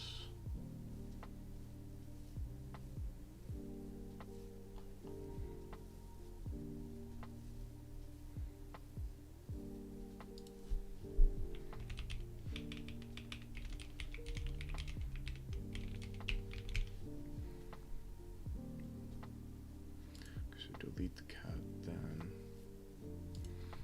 you make a new dog.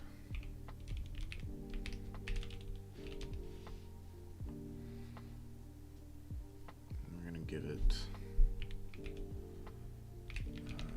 63 worth, I believe. I think. No, since it's overlapping, it's gonna be, and it's the 1, 2, 3. Give me 60.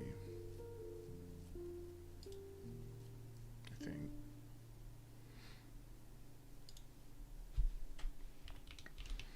And the debug address.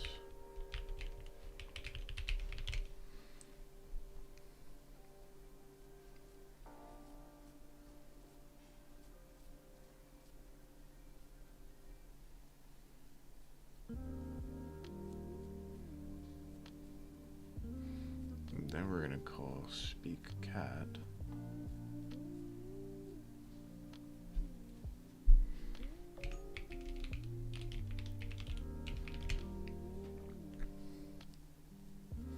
Should give us a shell. Let's see if that's true.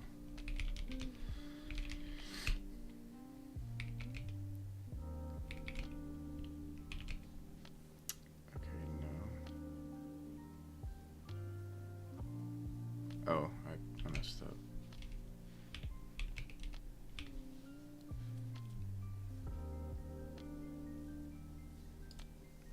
So new cat, delete cat. Oh no, that is right. Did I do that right?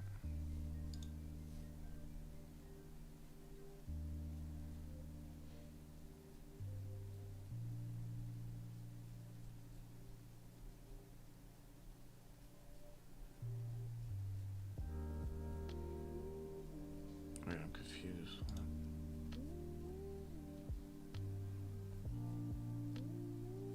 Oh. that's why. Okay. Okay, we should be good now.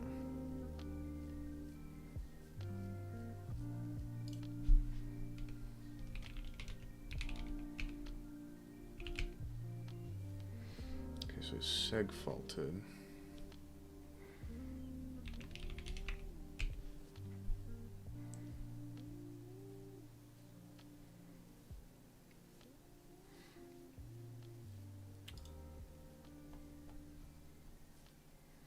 But because it's in, let me just make sure I have the right memory address.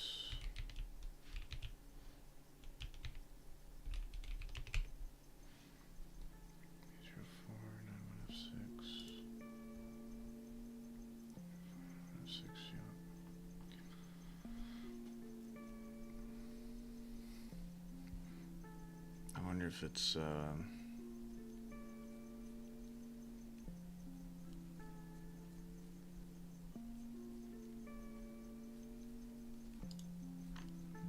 let's do this.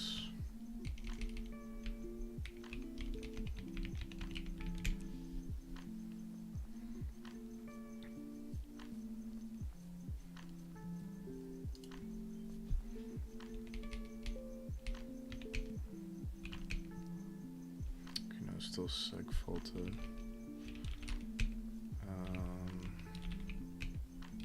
That means we're not doing something right.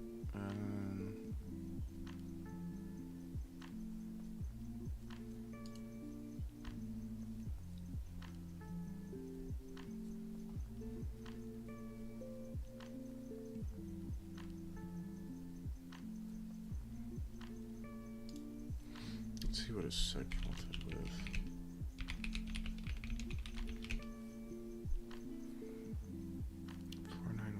Okay, so that's the address. 49. Why is it that? I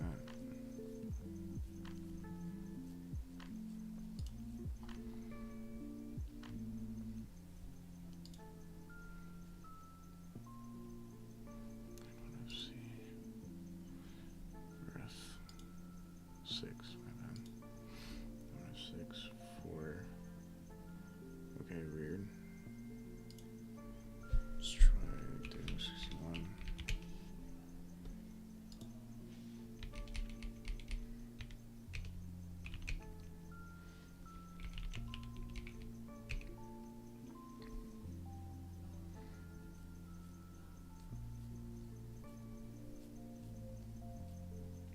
Okay, so now it's, oh, it has to be one less. Okay. So 59 bytes.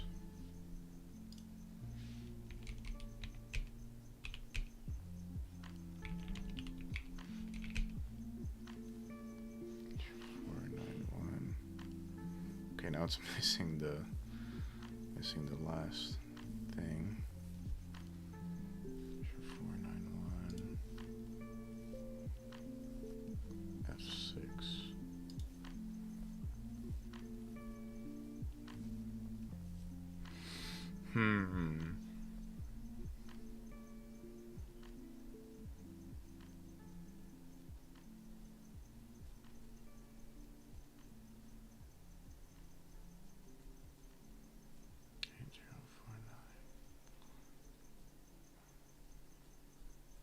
Why is it 5? I don't understand that.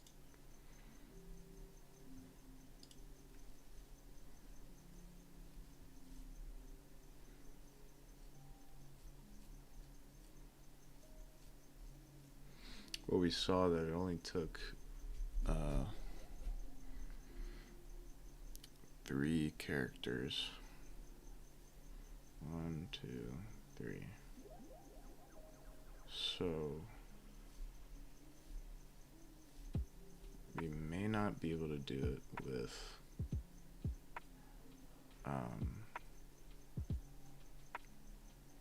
may not be able to exploit the cat function, but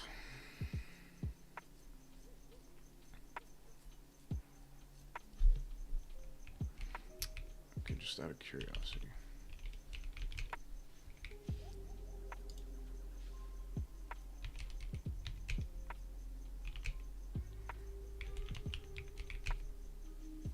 Okay, yeah, it's only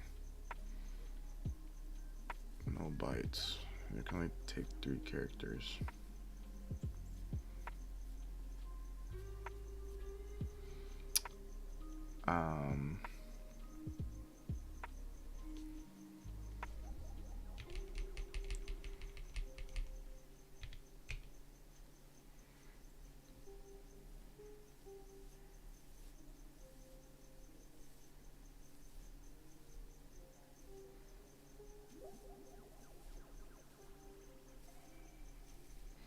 I wonder if there's some workaround we can do for this.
Yeah, yep.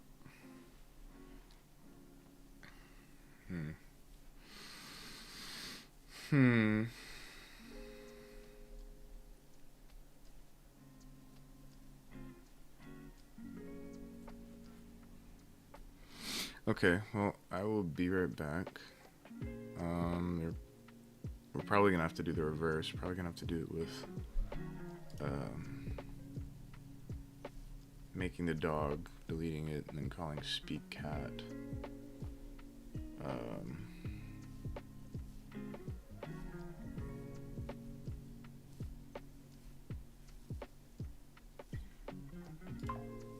Or not, it'll be speak dog. Yeah, that's probably what it's gonna be. Because by calling speak cat, we're limited by the fact that the function's at the end.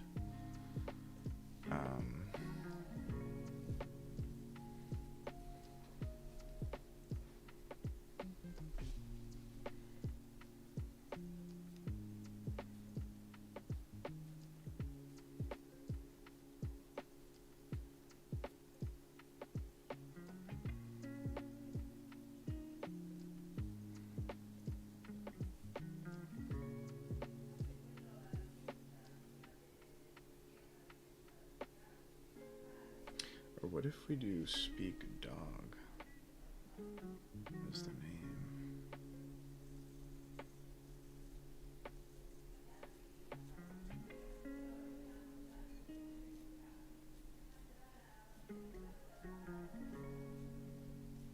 Because it'll be in the same spot in memory.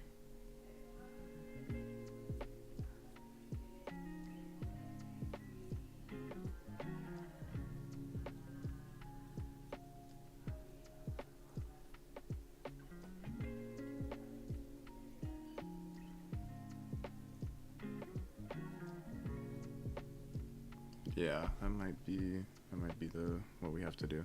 Okay, anyways, I'll be right back.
Okay, I'm back.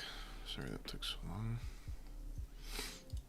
Alright, so we've come to the conclusion that it needs to be reversed, essentially. We're going to create, well, not necessarily reversed.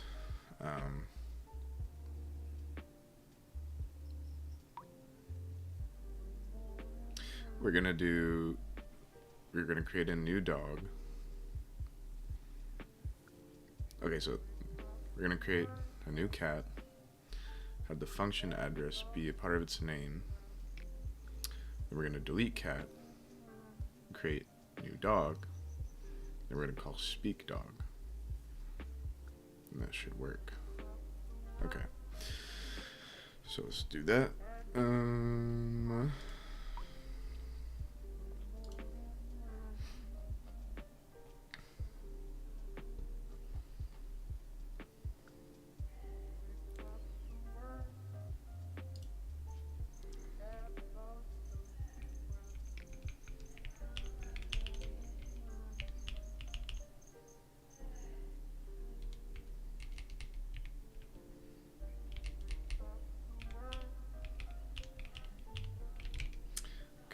New dog, new cat will be this.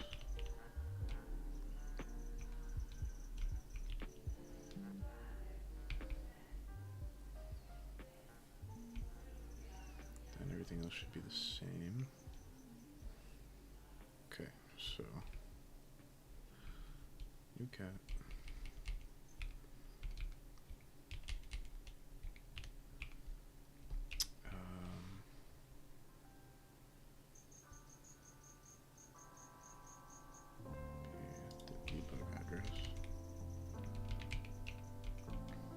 Delete the cat. New dog. We're going to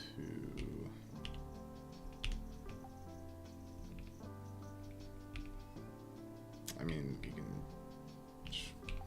Fido, I guess, whatever.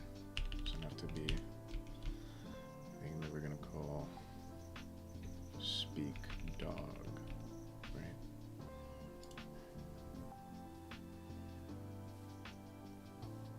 Yeah, speak dog.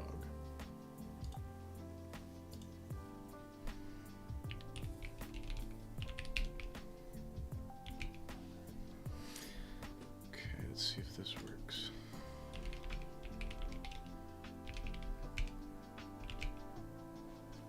It's still seg faulted.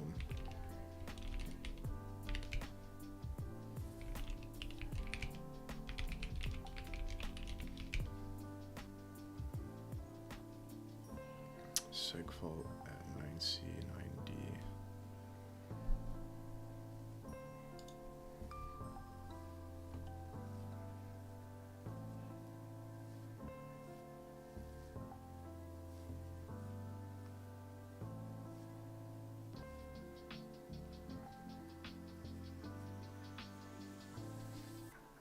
Okay, we're gonna have to run this through GDB then and see. Name, new dog, Fido.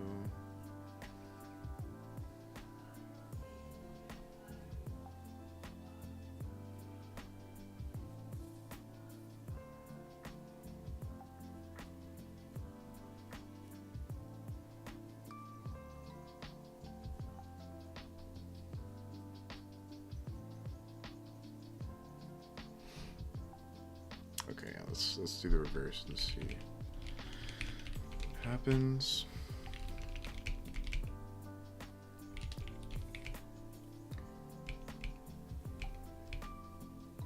Okay, so new cat.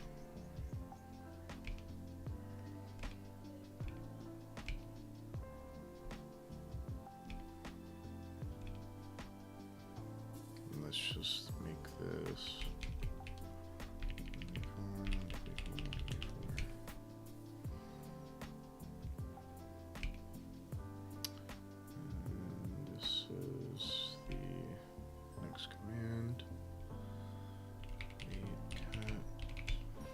Heap.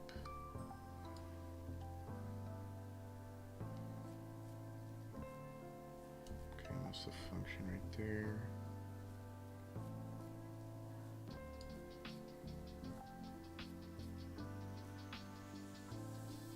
Oh, you know what?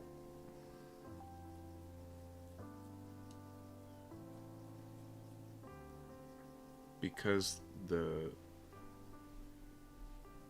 Okay, so the dog function, right? Function pointer's on the top.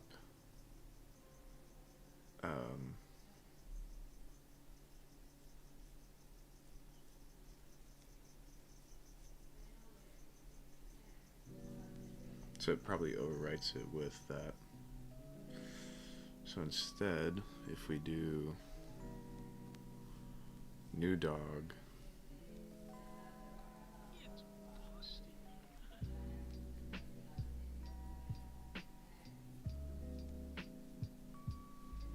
if we do new dog, delete dog, new cat, and then speak dog, that might work.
Create a dog, doesn't matter what name you give it.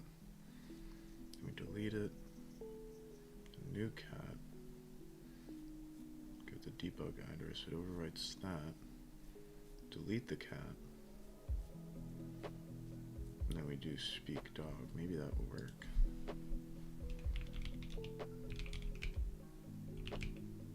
Okay, no, same thing. Okay. So let's instead explore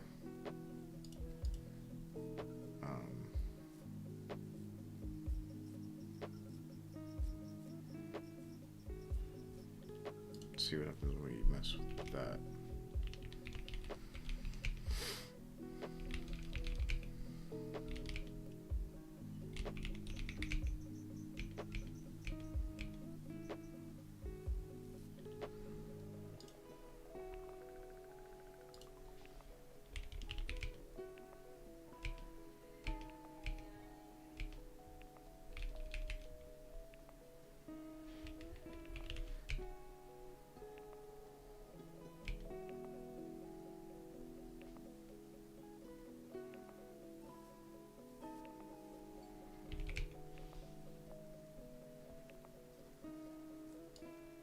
It may not even be using the same location in memory though. So let's just find out.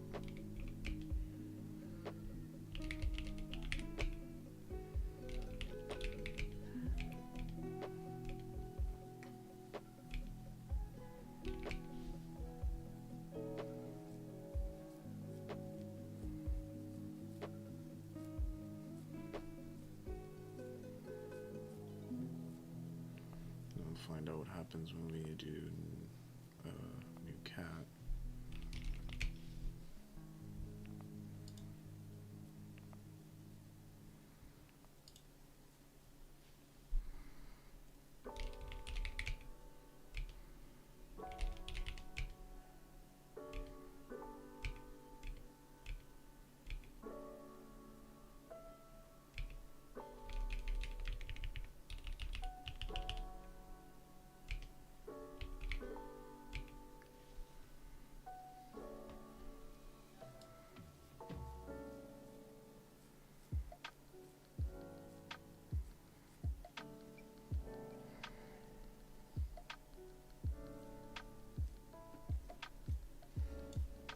Okay, I guess not.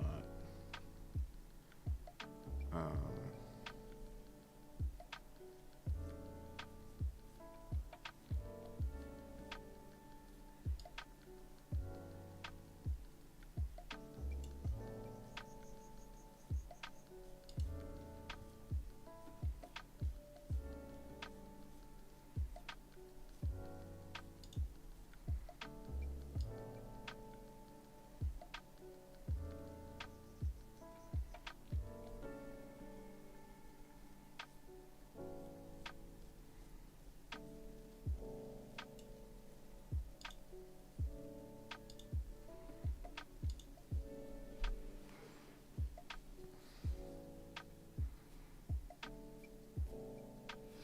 I gotta find some way to make a call.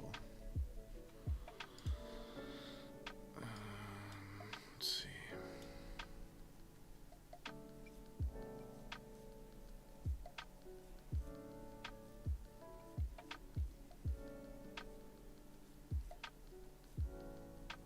So it's interesting because this also means that when we create a new dog, delete it, and create a new cat, it doesn't use the same memory space. It only happens when we do vice versa.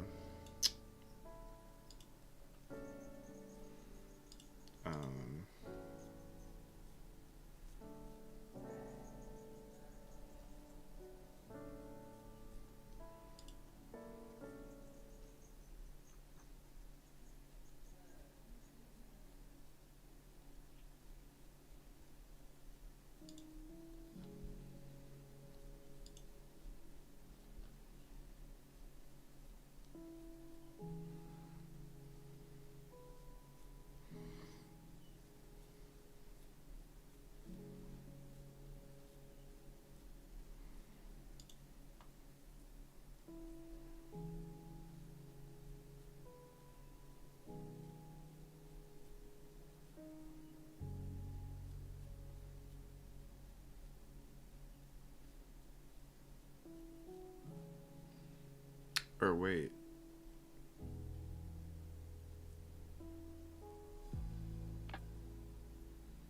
What if we just do the same thing except call speak dog? Because it overwrites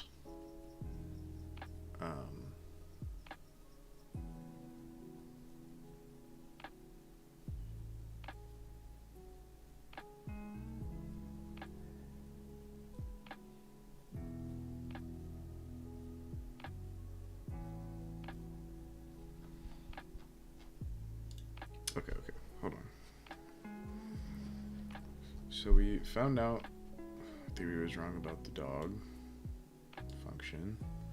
Does not use the same memory space after you delete it when you do it with the cat. So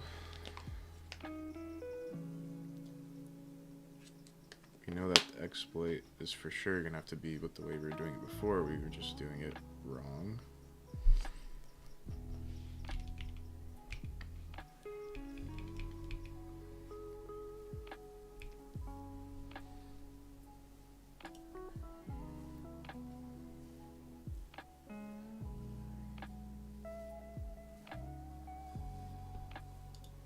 See what happens though. Just delete cat.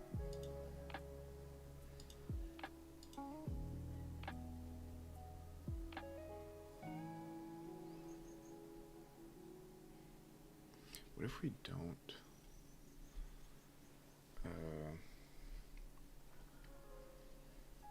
What if we don't delete cat? What if we just instead call speak dog?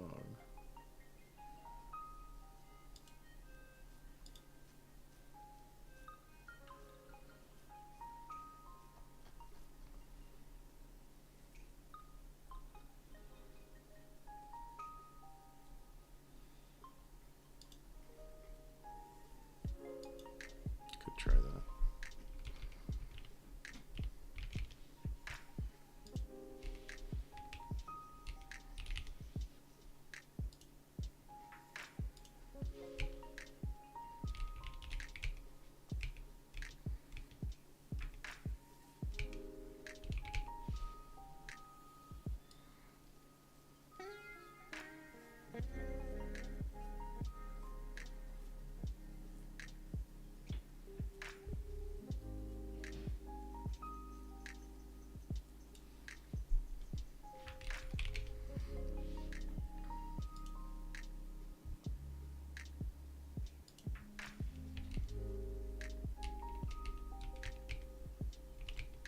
Oh, that was it. Okay. So, alright, so what do we know? We know now, because this is kind of weird behavior, so like, we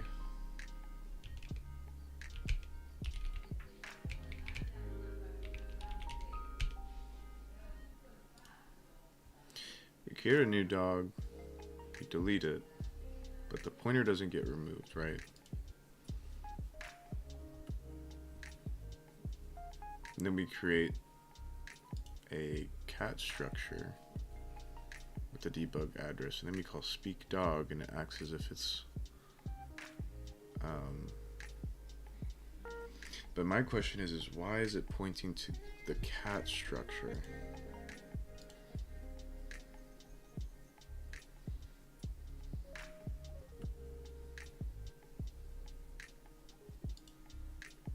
Because when we call delete dog, it completely frees it, except for the pointer. And then we call new cat, it's in a completely different spot in the heap. So that's a little confusing.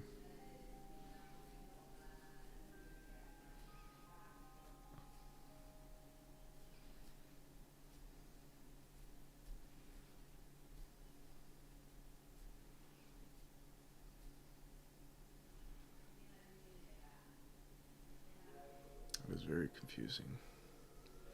Let's look in the code, maybe. So when we call new dog,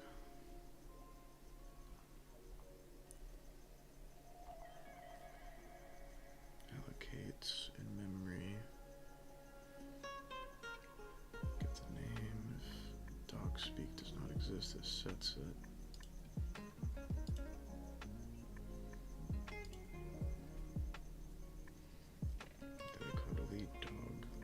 Freeze the dog structure.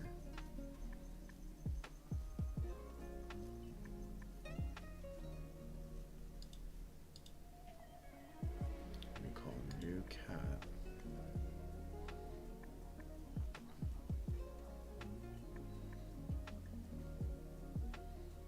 Name allocates that much.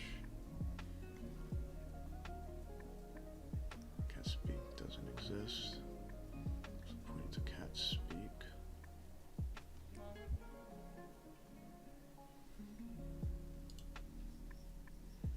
We call speak dog.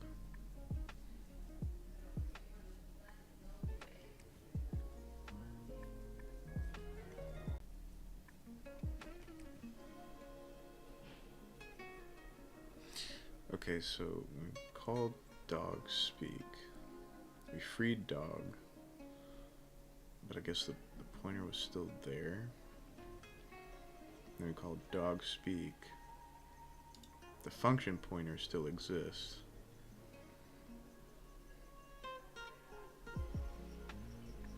Then we do dog name, it's pointing to the cat name.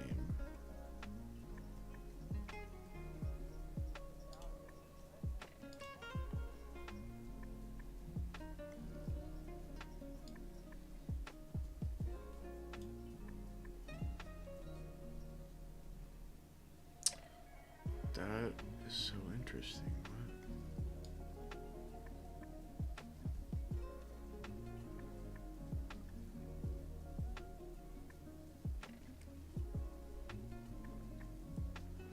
Okay, I wanna.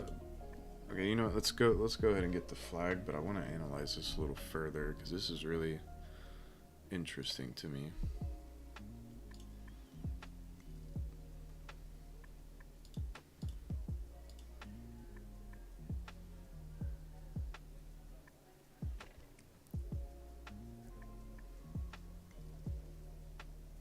Of course, I gotta check this scoreboard because I'm a little crackhead.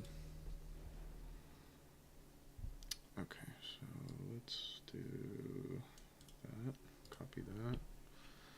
Now our exploit instead will be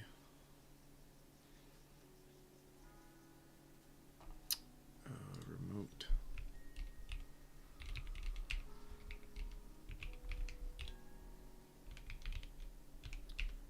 guess the only thing I hate about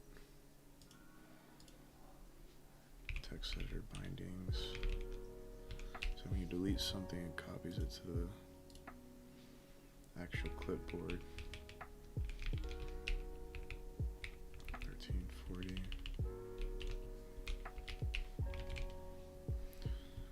Okay.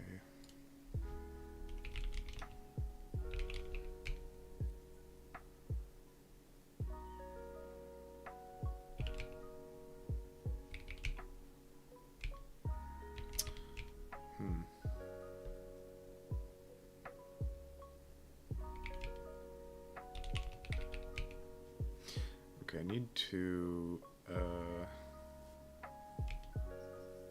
figure out how to keep the thing open. So instead of going interactive mode, we're just gonna do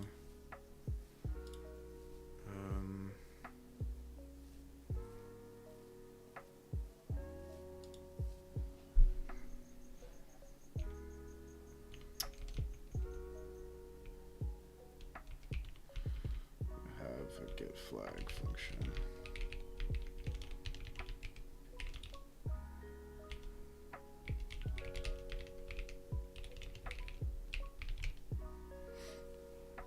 See if that works.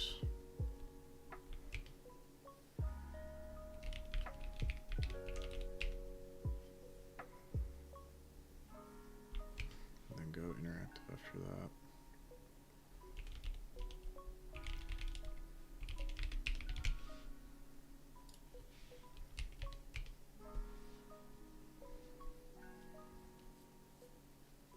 Okay. Nice. Got the flag. I wonder why it does that.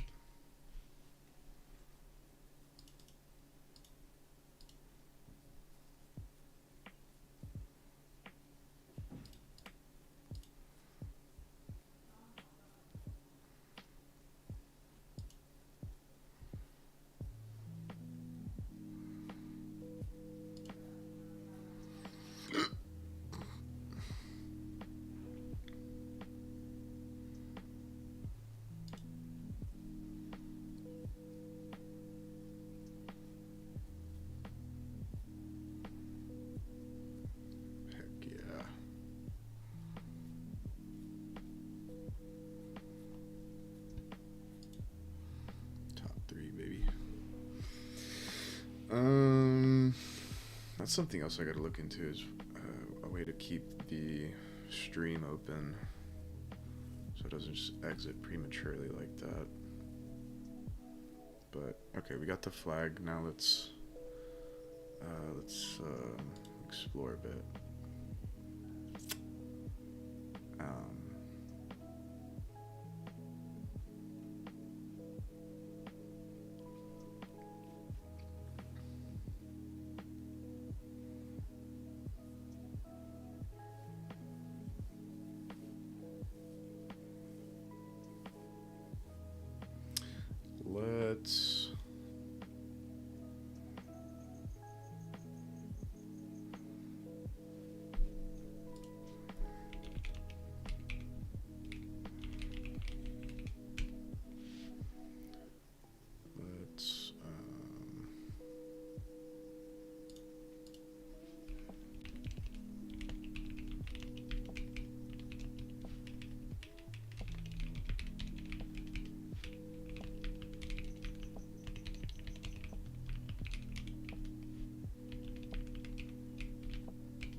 Just copy all these functions.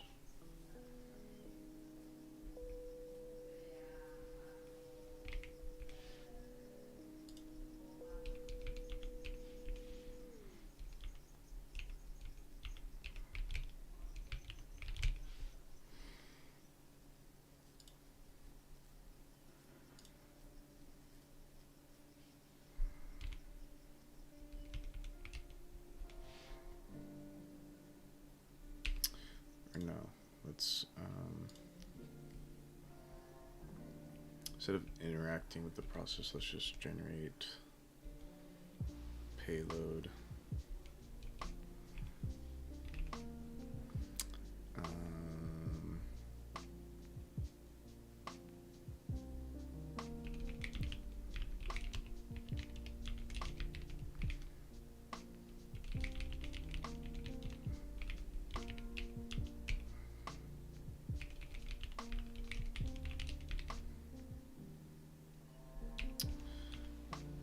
Let's do payload.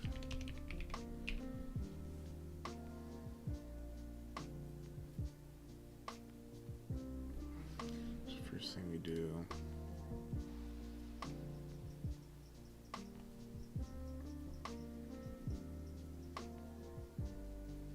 it's a new dog,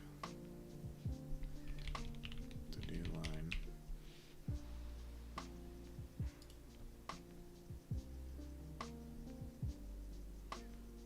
Then we give it its name, which can be anything.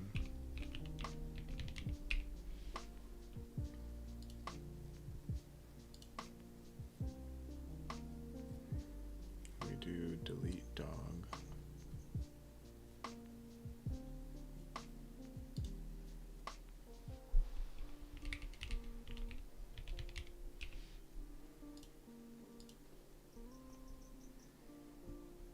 We do new cat. And give it the debug address.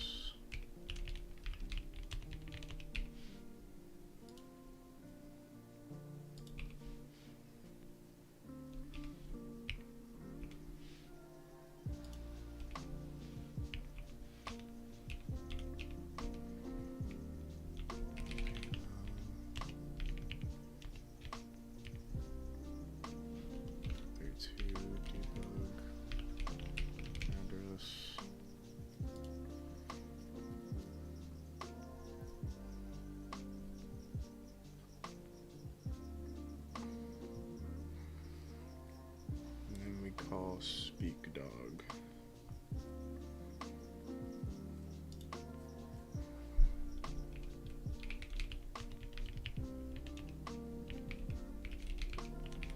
Give it a new line. We write it to file.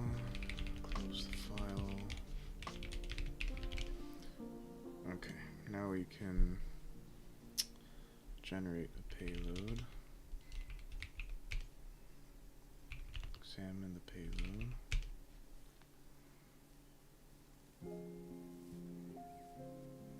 Okay.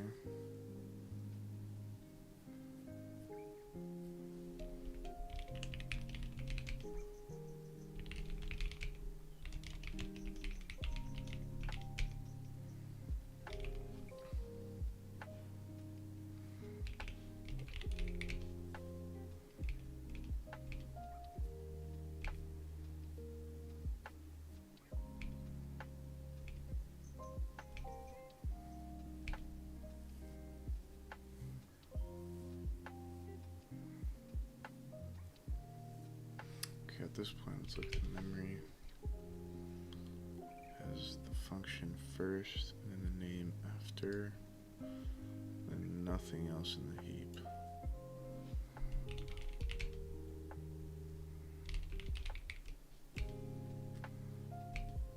And I give it delete dog.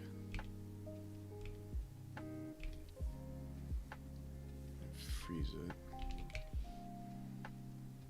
All we have left is a pointer, I believe.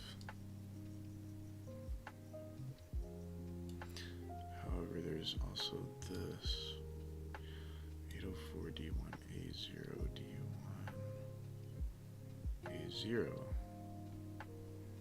Okay, that can't be coincidence.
we, from here, subtract 72, wonder what that gives us.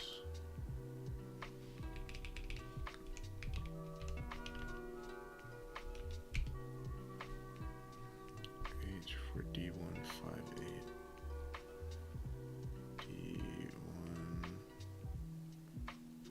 That freeze here. Okay, so that's not the answer.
Cache bins.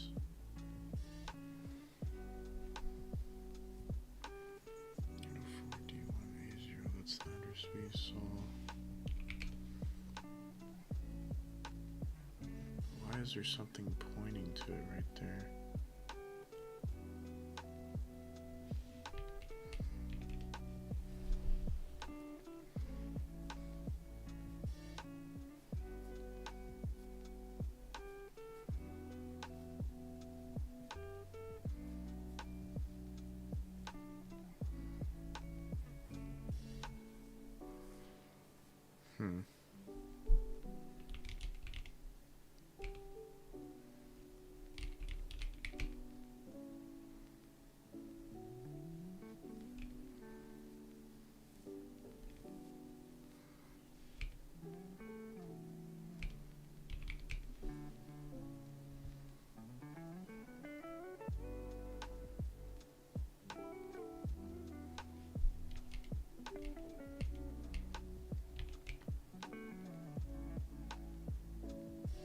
Is he using the same spot as a dog now?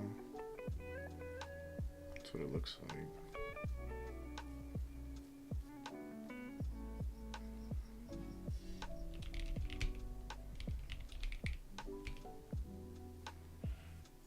And then it makes a second call to malloc because we're in cat. And it allocates 1000 hex 1024 for the name, which is 1024 or 4132. So if we do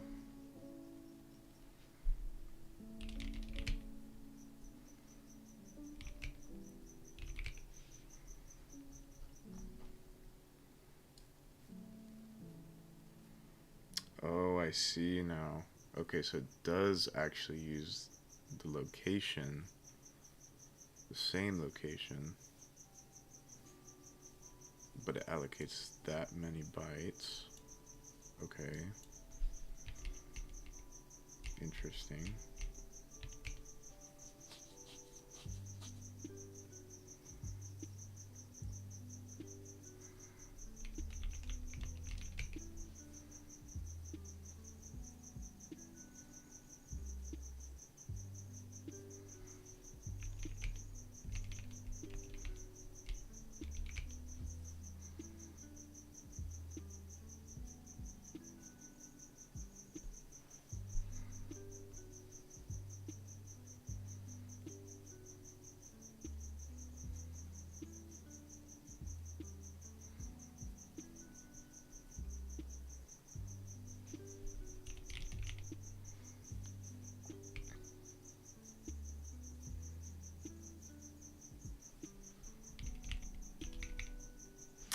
We also notice that it is on the stack as well.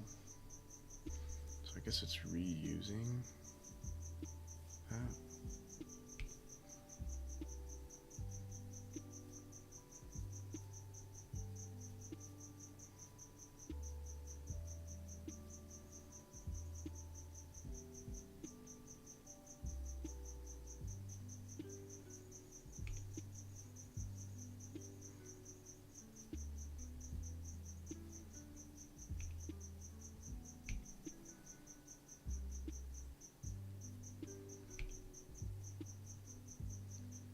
And at 30, I thought we already called new cat one.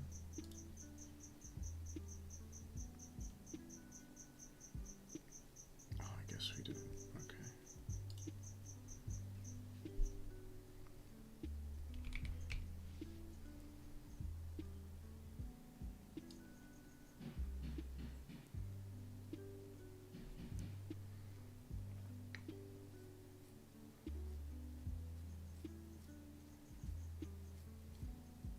Okay, this is very interesting because why is speak dog right there?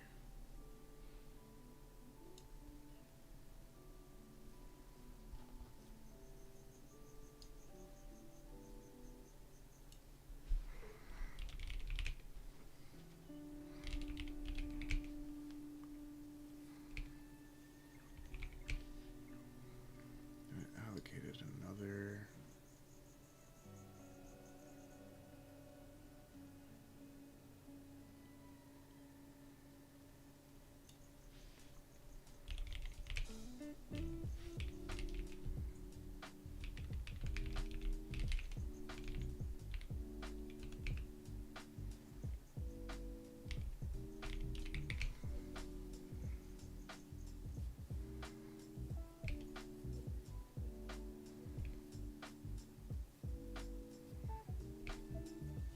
Okay, why is it repeating?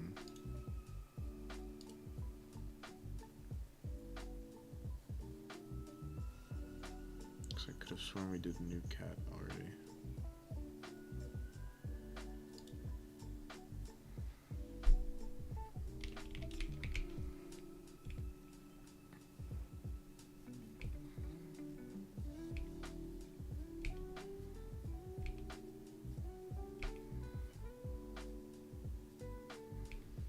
Yeah, it keeps repeating that. I don't know why.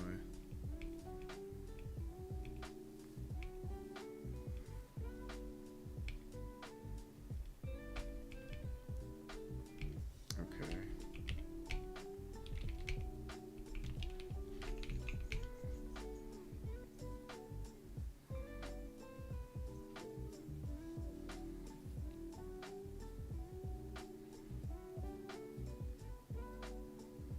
Oh, I think we forgot to put in the new line after the payload. Yeah, that's what it was. Okay.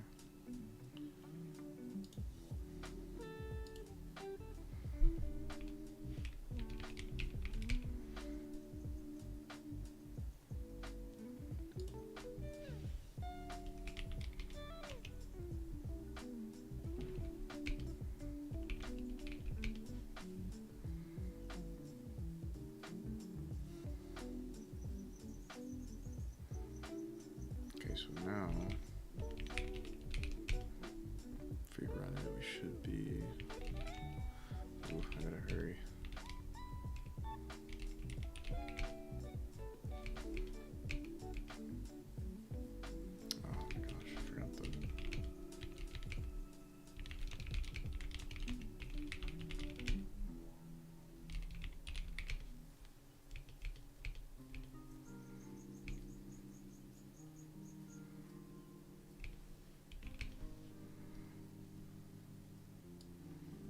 freshly allocated right there.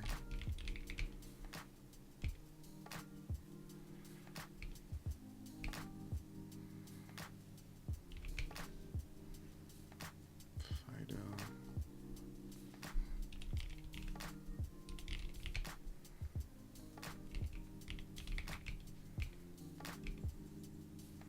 After the call to free.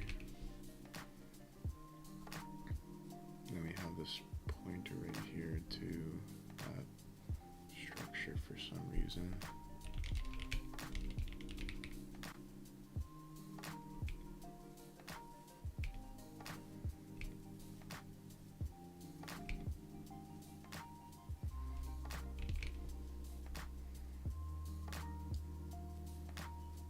Okay, and it's using the same portion of memory in the heap for some reason.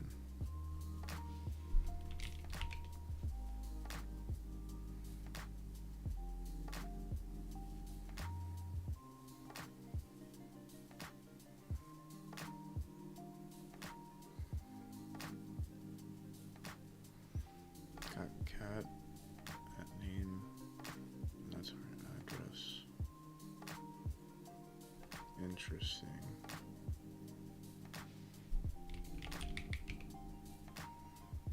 And malloc for the name.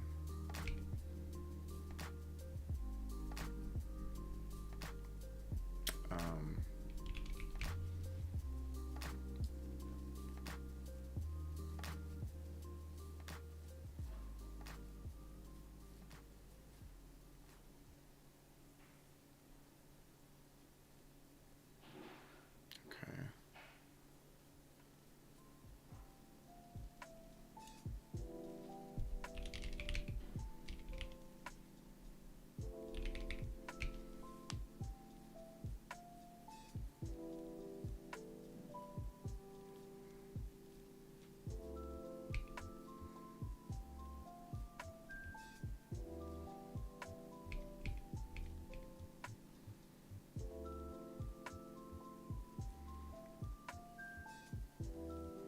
So, this is very interesting. Okay.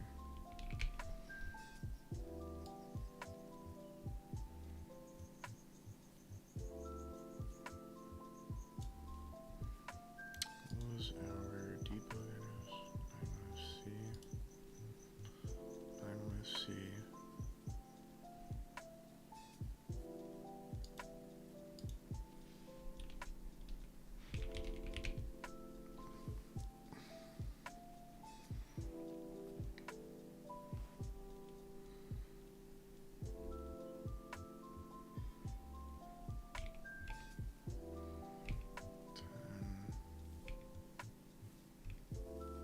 Load that into EAX.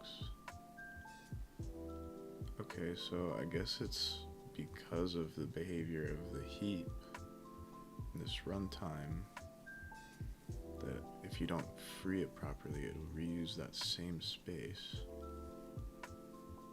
Is the only thing I can think of right now.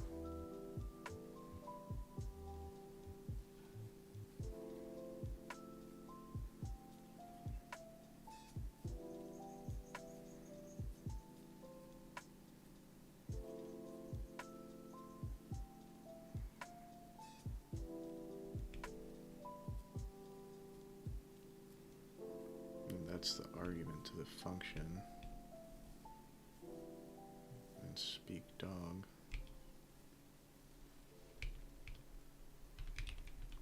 Oof. Okay, what in the world? Oh my gosh. I made my thing bug out. What the heck? Kill it.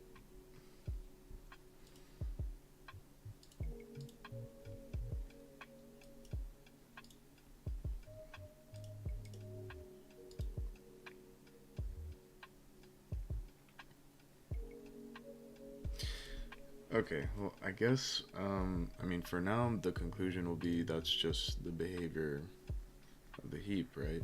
Like, if you don't free something properly and you reuse a dangling pointer, then whatever got allocated after the free will be in that particular spot, because it's still pointing to the same part in memory. Now let me read through it one more time. Right, so dog.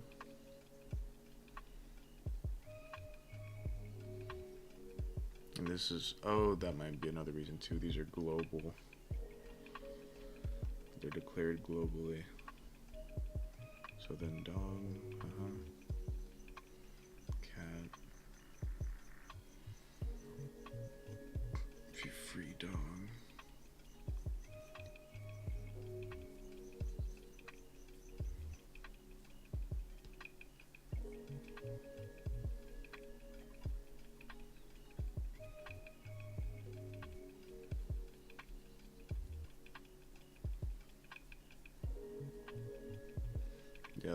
Yeah, I guess that's what happens when you declare the structures globally.